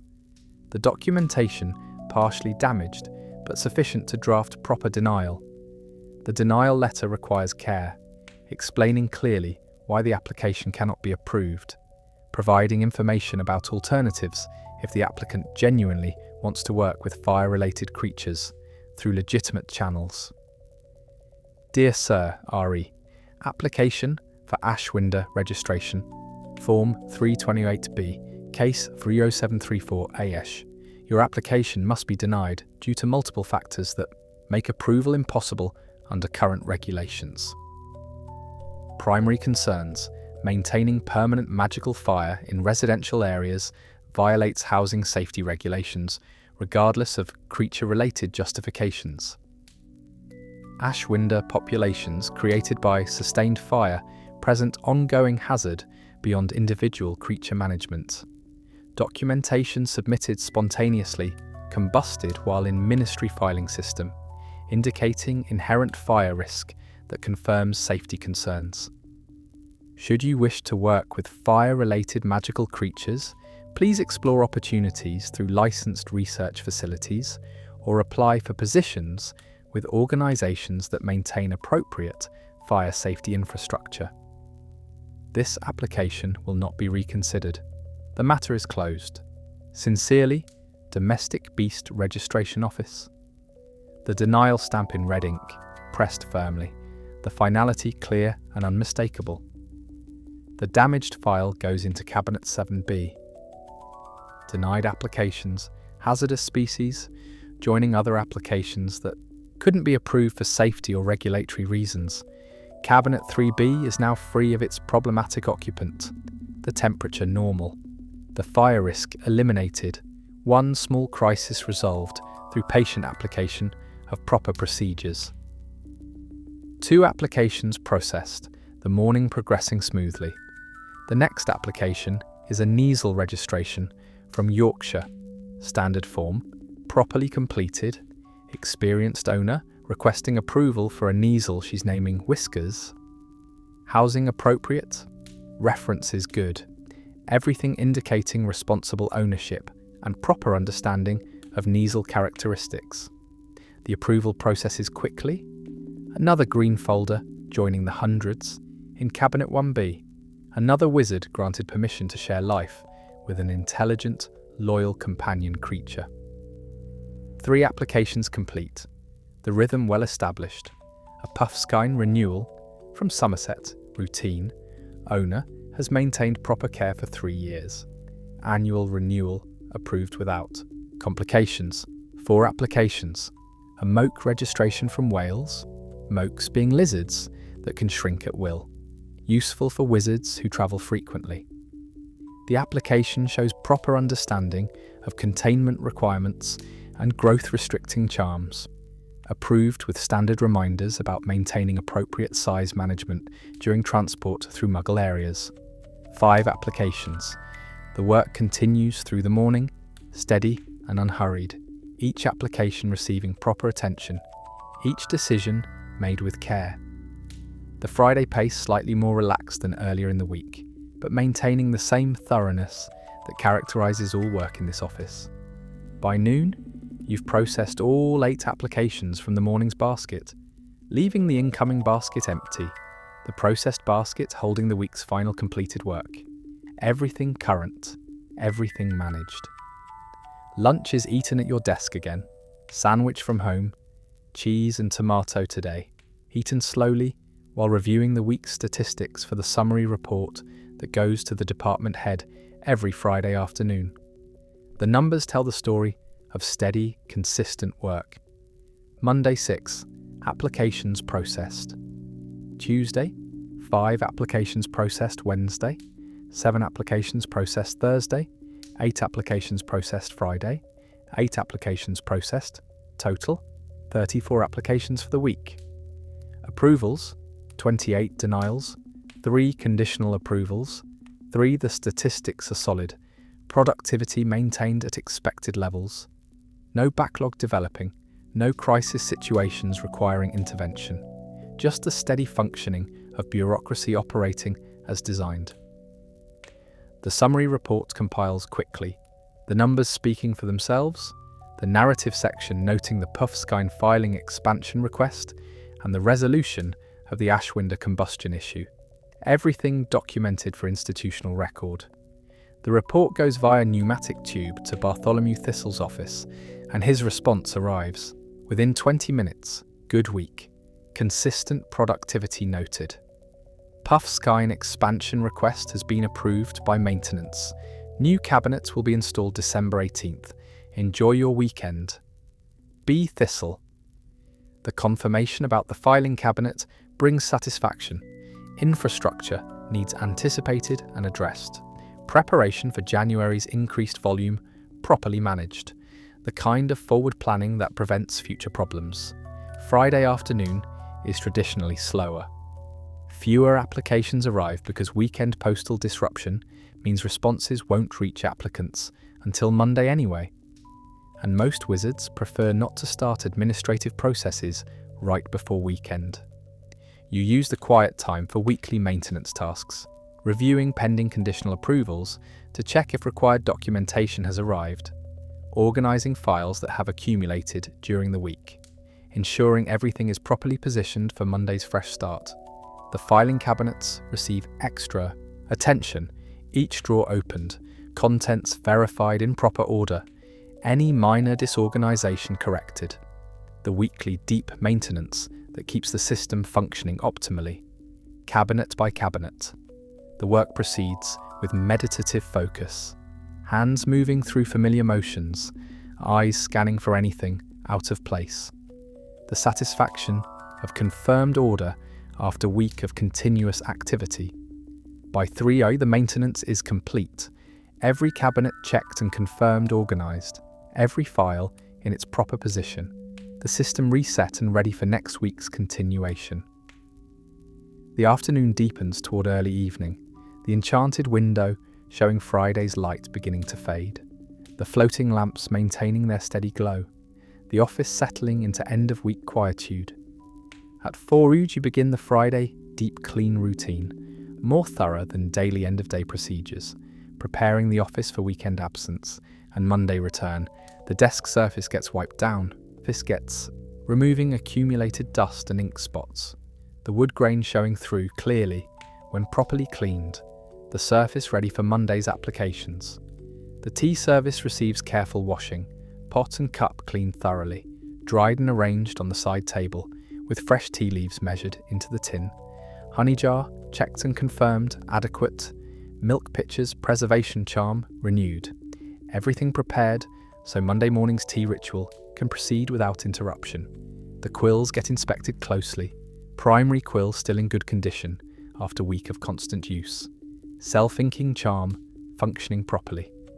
The backup quills ready, if needed, but likely to remain unused. The filing cabinets receive final check, each handle touched, each drawer confirmed, locked and warded.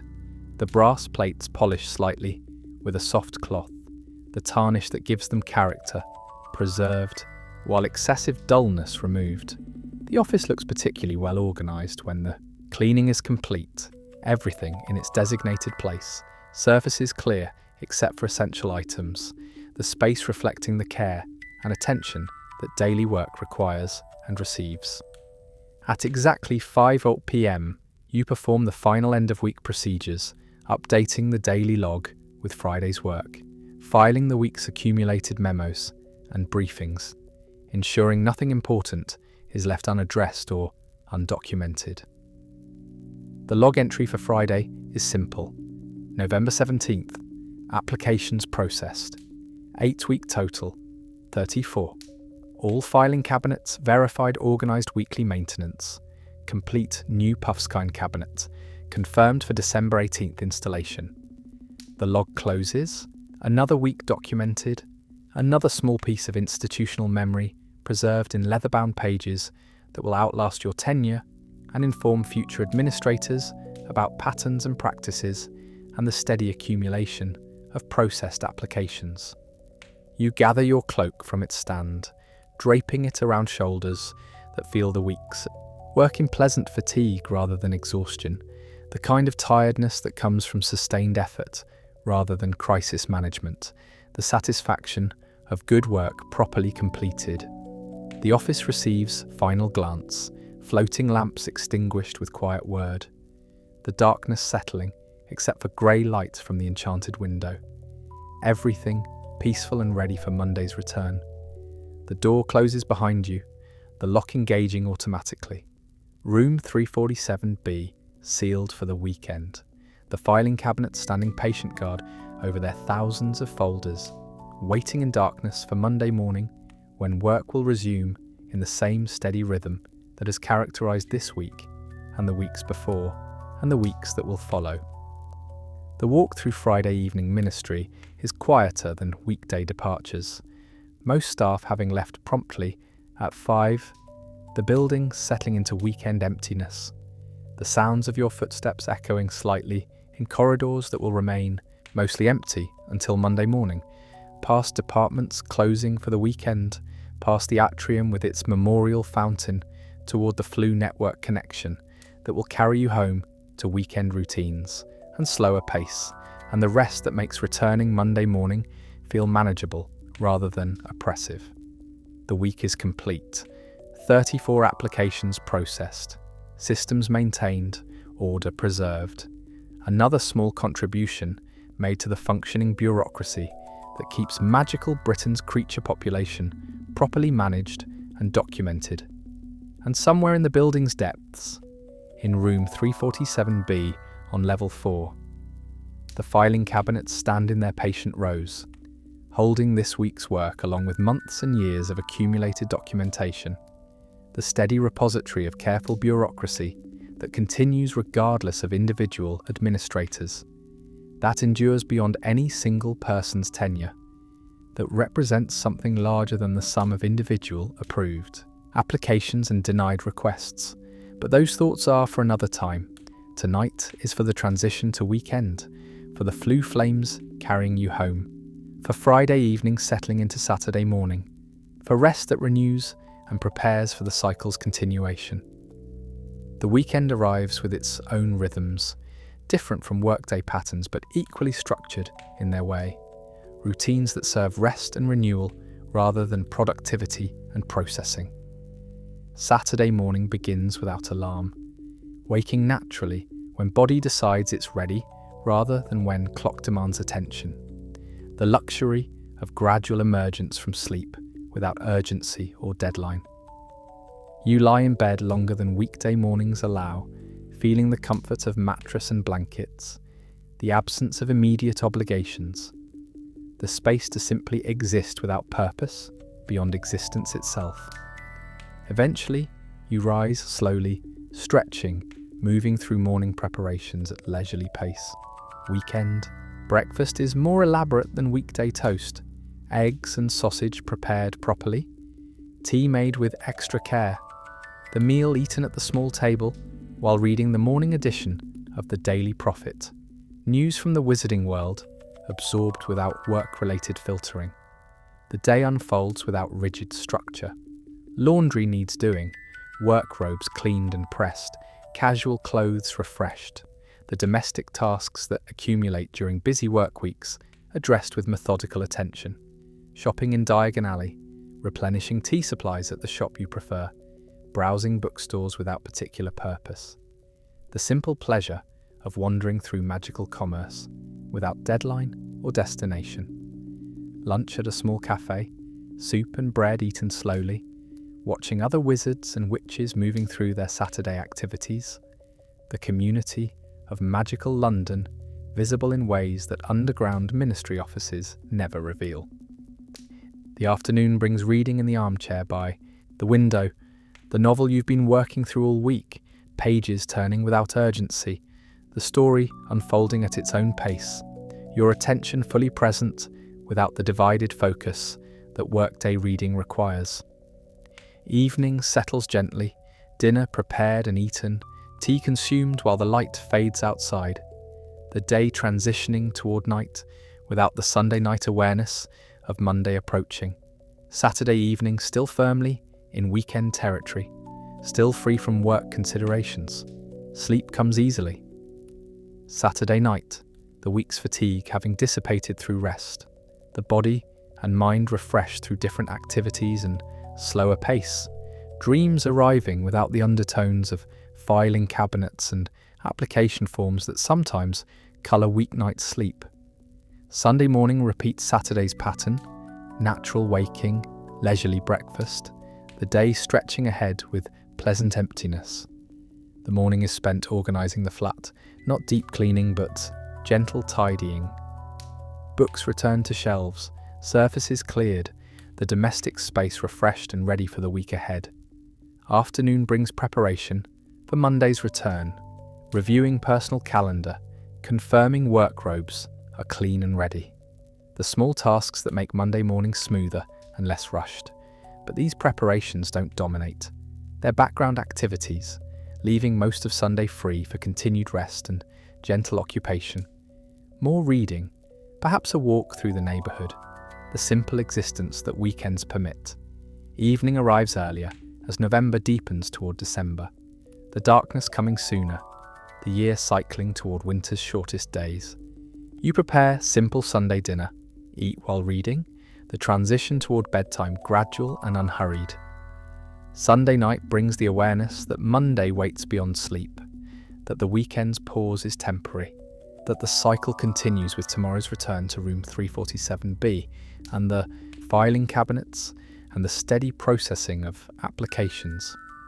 But this awareness is gentle rather than oppressive, familiar rather than dreaded, the known rhythm reasserting itself after weekend's interruption. You prepare for bed with the same systematic approach as always.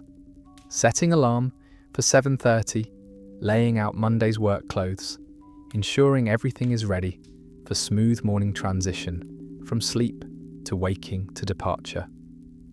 The bed welcomes you with its comfortable familiarity, the blankets warm without being heavy, the pillow positioned exactly right, the darkness complete when the lamp extinguishes.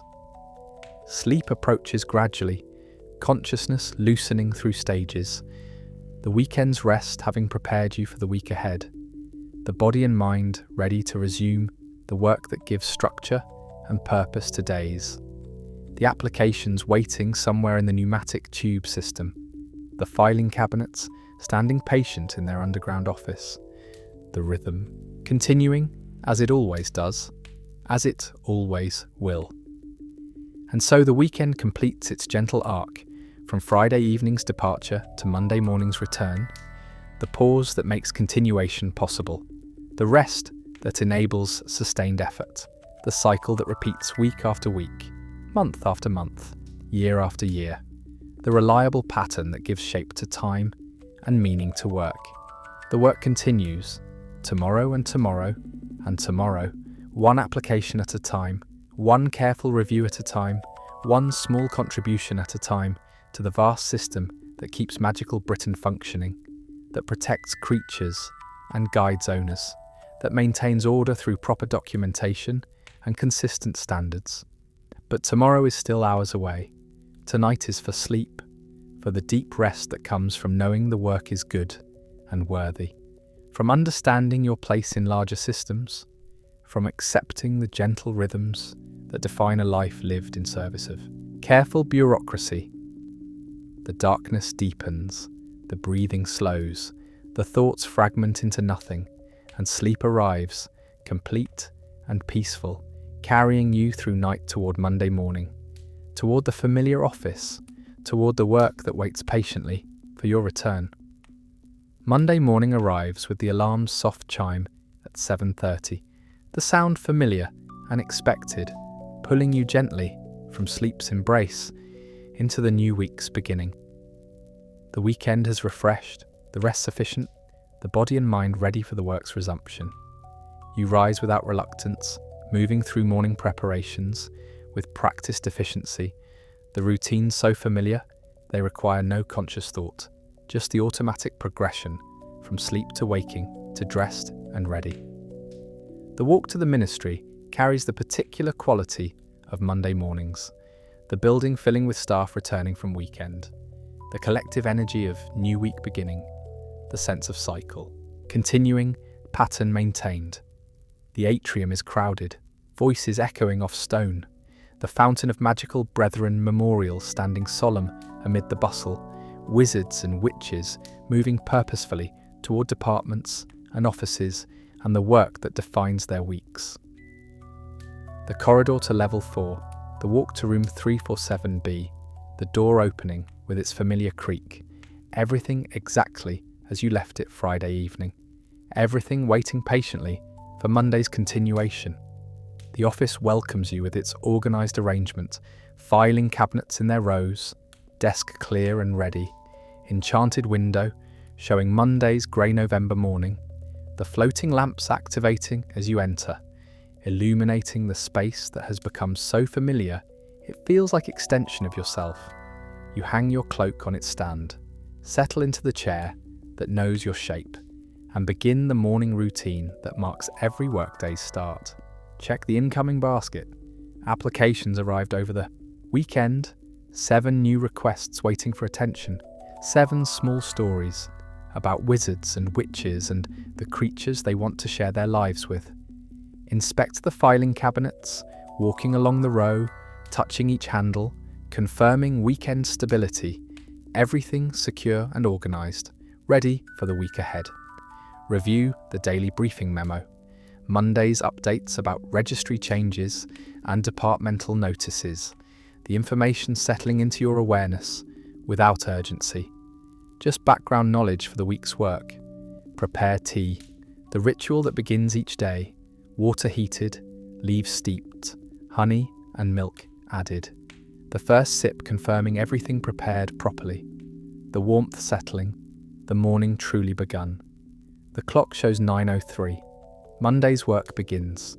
You reach for the first application in the incoming basket, your hand knowing exactly where it will be, your fingers finding the parchment's edge, pulling it toward you across the desk, unfolding it to reveal another request, another evaluation needed, another decision to be made through careful application of established procedures. The work continues, as it always does, as it always will, one application at a time, one measured decision at a time. The steady rhythm that defines your days and weeks and years in this small office where nobody important ever visits, but where important work happens regardless. The filing cabinets stand along their wall, 17 of them, each one holding hundreds of folders, each folder representing hours of work, all of it accumulated over time, all of it contributing to the larger system that keeps magical Britain's creature population properly managed. Cabinet 1A, Kneasels AK, holding files on intelligent cats that detect suspicious persons and protect their wizarding families. Cabinet 1B, Kneasels LZ, more of the same. The alphabetical division, arbitrary but necessary for organisation. Cabinet 2A, Krups and Krupp derivatives, loyal companions that look like terriers with forked tails, fiercely protective of wizards, suspicious of muggles. Cabinet 3B, freed now from its combustible ashwinder application, ready to receive new documentation about creatures requiring careful handling. Cabinet 4A, puffskines and pygmy puffs, gentle spherical creatures that hum contentedly, soon to be joined by Cabinet 4A expanded when December 18th arrives. And on through the alphabet and categories, mokes and demiguises, fwoopas and auguries, streelers and porlock, all the varied creatures that wizarding law permits for domestic ownership.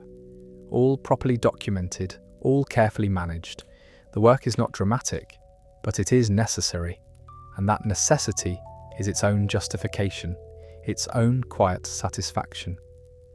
The morning deepens, the applications process steadily, the rhythm unbroken, and somewhere in this repetition, in this careful attention to detail, in this patient application of established procedures, there is something almost meditative, something that quiets the mind while engaging the hands, something that creates meaning through simple, consistent effort.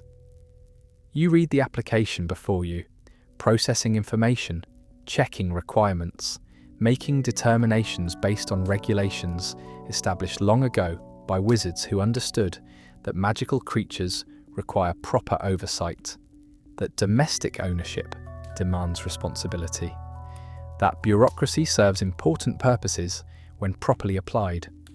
The quill moves across parchment, black ink flowing, approval letter taking shape. Another wizard about to receive permission to share life with a magical companion. Another small moment where your evaluation grants or denies, shapes circumstances, matters in quiet ways. The work continues, will continue, has always continued, the rhythm extending backward through time to previous administrators who sat at this same desk, and forward through time to future ones who will inherit these filing cabinets, and this work and these same responsibilities. You are part of something larger than yourself, part of a system that endures, part of a tradition of careful bureaucracy that maintains order in magical Britain. And that understanding brings its own quiet comfort, its own sense of purpose, its own gentle satisfaction. The tea cools slowly beside you, the applications process steadily before you, and Monday progresses in its measured way toward Tuesday, which will progress toward Wednesday, which will progress through the week toward Friday, which will give way to weekend, which will cycle back to Monday. The rhythm eternal, the work continuous, the filing cabinets patient, the office steady, the bureaucracy functioning exactly as designed. And in this small underground room, where nobody important ever visits, where 17 filing cabinets hold thousands of documented decisions, where one administrator processes applications with careful attention and proper procedures, something quiet and necessary and good continues its work. One application at a time, one creature properly registered, one owner properly educated, one small contribution to the larger whole. The work matters in its quiet way, in its persistent dedication to detail, in its refusal to rush or skip steps or compromise standards. And so it continues, today and tomorrow, and all the tomorrows after. The gentle rhythm of bureaucracy, the steady beat of proper administration, the quiet satisfaction of work done well. The filing cabinets stand, the applications wait, the tea steeps, and the work, the endless necessary work, continues, as it always has, as it always will, reliable as sunrise, certain as the cabinet doors clicking closed, enduring as magic itself. Evening comes eventually, as it always does. The day's work completed, the applications processed, the files properly updated and stored. Another Monday concluded in the endless chain of Mondays that stretch backward into history and forward into future. You perform the end-of-day routine, desk cleared, cabinets checked, daily log updated, everything prepared for Tuesday's continuation. The office settles into evening quiet as you gather your cloak, the floating lamps extinguishing at your word, the darkness claiming the space except for grey light from the enchanted window. The door closes behind you, the lock engaging, room 347B sealed until tomorrow morning when the cycle will resume, when you'll return at 8:47, when the work will continue in its steady rhythm. The walk through evening ministry, past departments winding down, past the atrium emptying of staff, toward the flu network connection that will carry you home. And at home, the familiar flat welcomes, dinner prepared and eaten, tea consumed while reading, the evening unfolding in its gentle progression towards sleep. The day has been good, productive without being stressful, routine without being tedious, the work absorbing in its quiet way, satisfying in its careful completion. Tomorrow will bring new applications, new evaluations, new small decisions that contribute to larger systems. And you'll approach them with the same attention, the same care, the same dedication to proper procedures that has characterized today and yesterday and all the days before. But tomorrow is tomorrow. Tonight is for rest, for the gradual transition from waking to sleeping, from consciousness to dreams. From day to night, you prepare for bed with familiar rituals, alarm set, clothes laid out, everything ready for smooth morning transition. The bed welcomes, the blankets warm, the pillow perfect, the darkness complete when the lamp extinguishes. Sleep approaches slowly, gently, carrying with it the satisfaction of good work properly done, the quiet knowledge that you've contributed something necessary, something valuable, something that matters in its small but important way.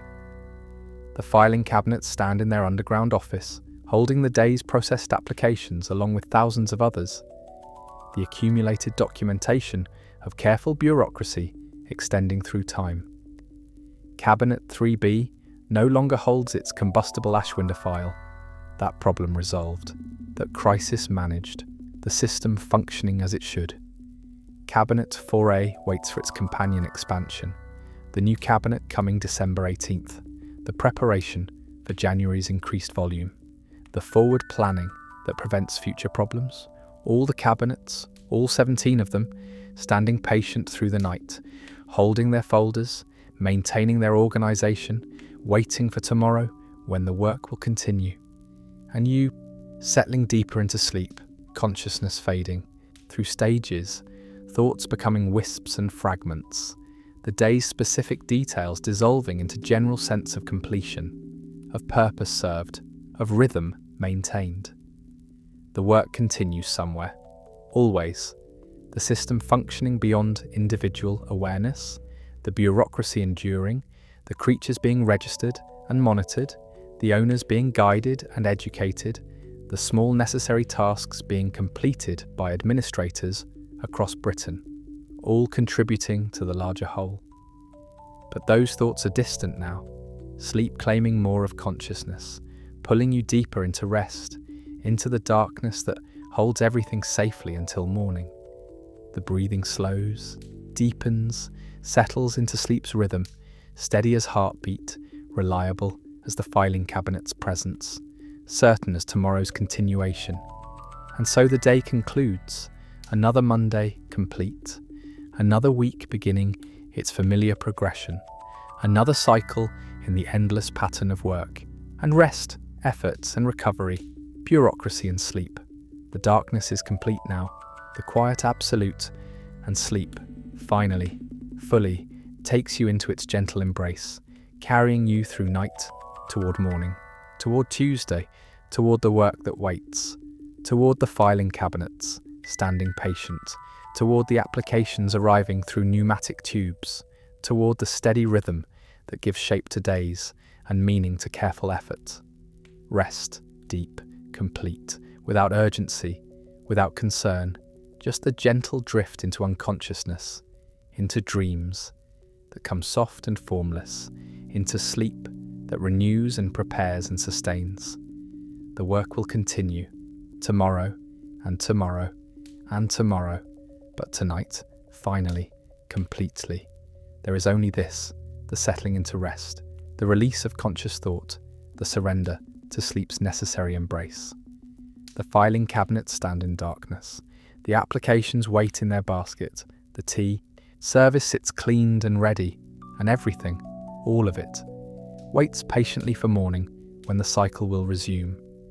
But morning is so very far away, hours distant, unreachable from this moment of settling into sleep, this gentle descent into rest, and so, with the satisfaction of work well done, with the quiet knowledge of purpose served, with the gentle rhythm of bureaucracy maintained, you drift deeper, softer, into the darkness that holds everything, into the sleep that restores everything, into the rest that makes everything possible.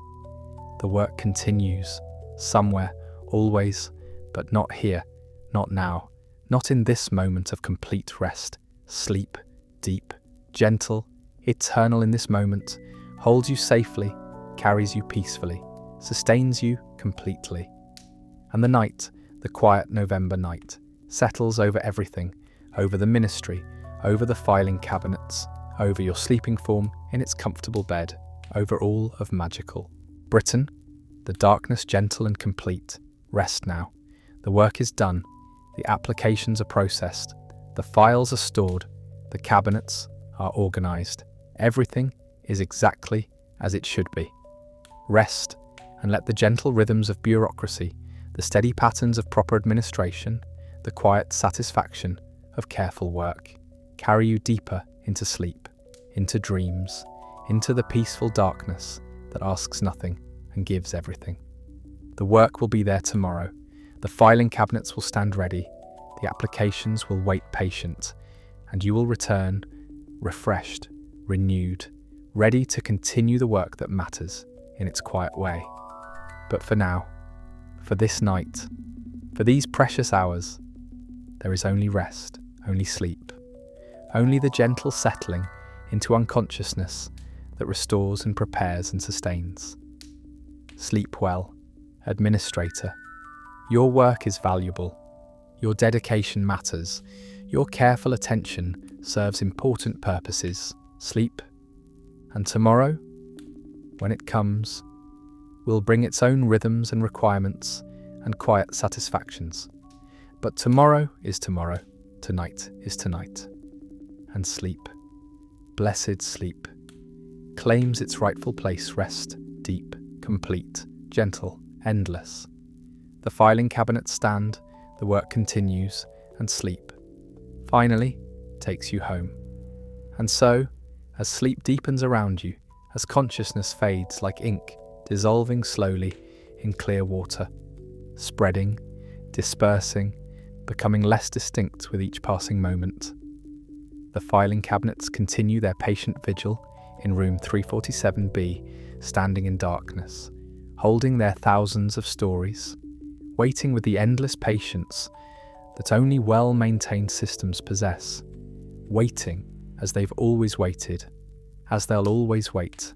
Cabinet 1A, with its Kneasel files resting peacefully, alphabetically ordered from Ashworth to Kensington. Each folder containing a small history, each history properly documented, each documentation preserved in the darkness, safe, secure, enduring. Cabinet 1B, holding more of the same, the letters continuing, L through Z, Lestrange through Zabini, the organisation arbitrary, but comforting in its consistency. The alphabet unchanging, eternal, reliable as sunrise, certain as the turning of pages, the files resting, waiting, patient. Cabinet 2A, where Krupp files emit their occasional gentle barks, even in darkness, even in silence, the magic lingering like perfume, like memory, the documentation alive in its quiet way, the loyalty of Krupps preserved in parchment, the fierce protection documented and stored, the creature's essence somehow present in the files that describe them. Cabinet 3B, cool now, the crisis resolved, the problematic Ashwinder file removed and filed elsewhere, the space empty, waiting, ready for whatever comes next, patient as stone, silent as midnight. The warmth gone, replaced by neutral temperature, by simple presence, by the steady reliability of proper containment. Cabinet 4A, emanating that pleasant warmth, Puffskine contentment preserved in parchment and ink, the gentle creature's happiness documented and stored like pressed flowers, like captured sunlight, soon to be joined by Cabinet 4A expanded, more space, more capacity, more gentle warmth spreading through the darkness, the heat barely perceptible but present, real, comforting, and on through the alphabet, through the categories, mokes that shrink at will, demaguises that vanish into invisibility, whoopers whose songs drive listeners to madness, but whose silence creates peace, auguries whose cries predict rain, falling gentle on distant hills, streelers leaving venomous trails that kill and purify, porlocks guarding horses through long nights, all of them documented, all of them filed, all of them resting in their proper places, in their designated cabinets, in their alphabetical positions, while you rest in yours, while sleep deepens around you like water rising, while consciousness dissolves like sugar in tea, slowly, gently, completely. The applications that arrived today, now processed and filed, have joined the great archive, the accumulated documentation of magical Britain's creature population, stretching back through years, decades, centuries perhaps, the careful work of administrators who came before, who sat at the same desk you sat at today, who used the same filing cabinets you touched with your own hands, who followed the same procedures you follow, who contributed their small pieces to the vast puzzle of proper administration, and forward to, into future, into time not yet arrived, to administrators yet unknown, who will inherit these cabinets, this work, these same quiet responsibilities, who will sit at the same desk, touch the same drawer handles, feel the same slight warmth from Cabinet 4A, the rhythm continuing beyond any individual, beyond any single tenure, beyond any particular moment, the bureaucracy enduring, eternal, unchanging in its essence, even as individual administrators come and go like waves on a shore, like leaves through seasons, like breath in and out, in and out. Your own breathing has slowed now, deepened, settled into sleep's steady rhythm, in and out, like the steady progression of applications through the system, incoming and processed, incoming and processed, the rhythm reliable, comforting, endless as tides, certain as the filing cabinet's presence, the breath flowing without thought, without effort, just happening, just continuing, just being. The tea service sits cleaned and ready on its side table, waiting for tomorrow morning's ritual that will come as surely as dawn.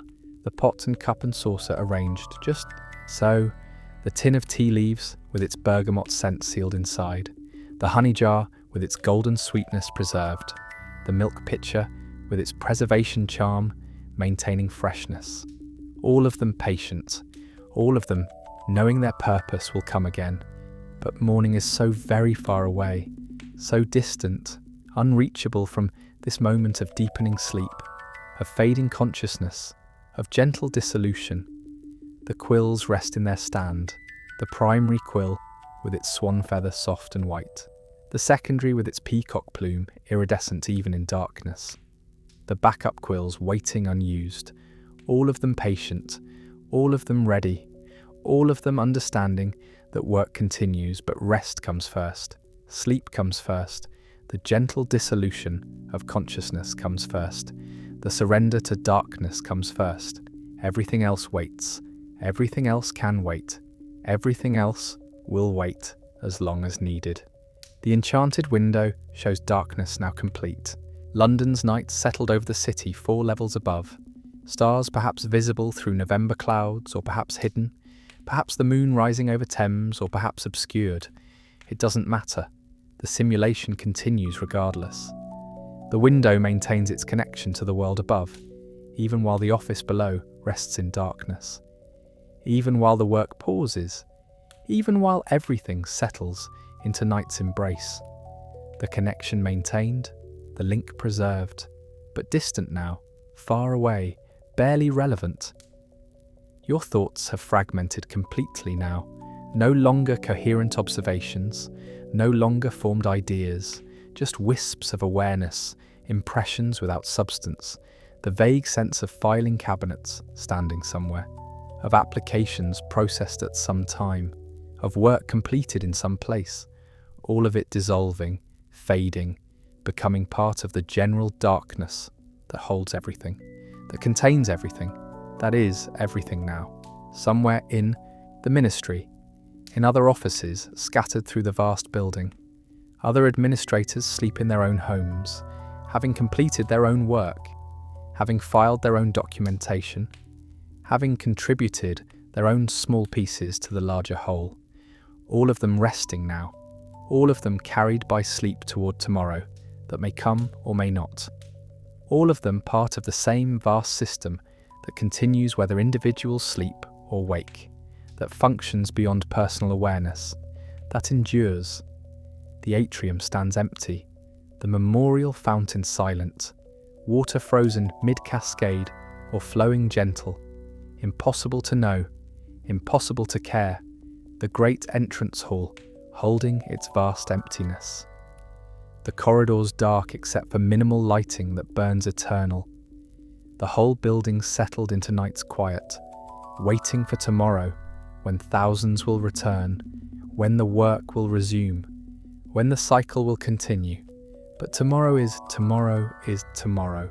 Your body has released all tension now, muscles relaxed completely, no holding anywhere, no resistance, just the soft weight of flesh resting on mattress, blankets covering gentle, warm without being heavy, breath flowing effortlessly without guidance, heart beating steady and slow, all the automatic functions continuing, maintaining, sustaining, requiring nothing from consciousness, nothing from thought, nothing from awareness that has nearly faded to nothing. The blankets hold you warmly, perfectly. The mattress supports without intrusion. The pillow cradles just so. Everything physical arranged for optimal rest. Everything contributing to the deepening of sleep, the dissolution of consciousness, the gentle fade into dreams that come soft and formless. If dreams come at all, if there's enough awareness left for dreams, if consciousness persists enough to dream, And perhaps you dream of filing cabinets, standing in rows. Or perhaps you dream of nothing at all. Or perhaps dreaming itself has dissolved. Perhaps there's only darkness now, only sleep, only the vast nothing that holds everything. It doesn't matter. Dreams come and go. Consciousness fluctuates like candlelight. But sleep, deep sleep, remains constant, remains complete, remains the fundamental state, the truth beneath all else. Cabinet by cabinet, the files rest, folder by folder, the documentation endures, application by application. The stories wait, all of them preserved, all of them organised, all of them contributing to the vast archive of magical Britain's careful bureaucracy. But these thoughts are fading too, becoming less distinct. The cabinet standing somewhere perhaps, or perhaps not. Perhaps nothing stands anywhere. Perhaps only sleep remains. And you, sleeping now, deeply, completely, are part of that archive, part of that history, part of that enduring system. Your work, today joining the work of yesterday and the day before, and all the days stretching back, your small contributions accumulating, mattering, enduring, but even these connections are fading, becoming wisps, becoming nothing. The work continues, somewhere, somehow, systems functioning beyond awareness, bureaucracy processing beyond consciousness, the vast machinery operating whether observed or not. But observation has ended. Awareness has dissolved. Consciousness has faded to sleep, deeper, softer, consciousness fading like lamplight dimming, like ink fading on parchment left in sun, like memories dissolving into dreams that dissolve into nothing, like everything gentle and quiet and complete. The filing cabinets, standing, patient, waiting, or perhaps not waiting, perhaps just being, perhaps just existing in darkness, purpose suspended, time suspended, everything suspended in this moment that extends, that deepens, that becomes all moments, becomes no moments, becomes, and you, settling deeper still, breath barely perceptible now, thoughts completely dissolved, consciousness entirely released, entirely gone, only sleep remaining, only darkness, only the vast nothing that is somehow everything. Rest. The work is done. The files are stored. The cabinets are organised. The applications are processed. Everything is. Everything is. The rhythm continues, even in sleep, even in darkness. The steady beat, the gentle pulse, but fainter now, more distant, the rhythm fading into background, into silence, into just sleep, deep, complete, gentle, the filing cabinets, standing, the applications, waiting, the work, continuing, somewhere, perhaps, or not, sleep, deep, cabinet, doors, closing, soft, click, darkness, settling, breath, slowing, consciousness, fading, gone, just sleep or good night.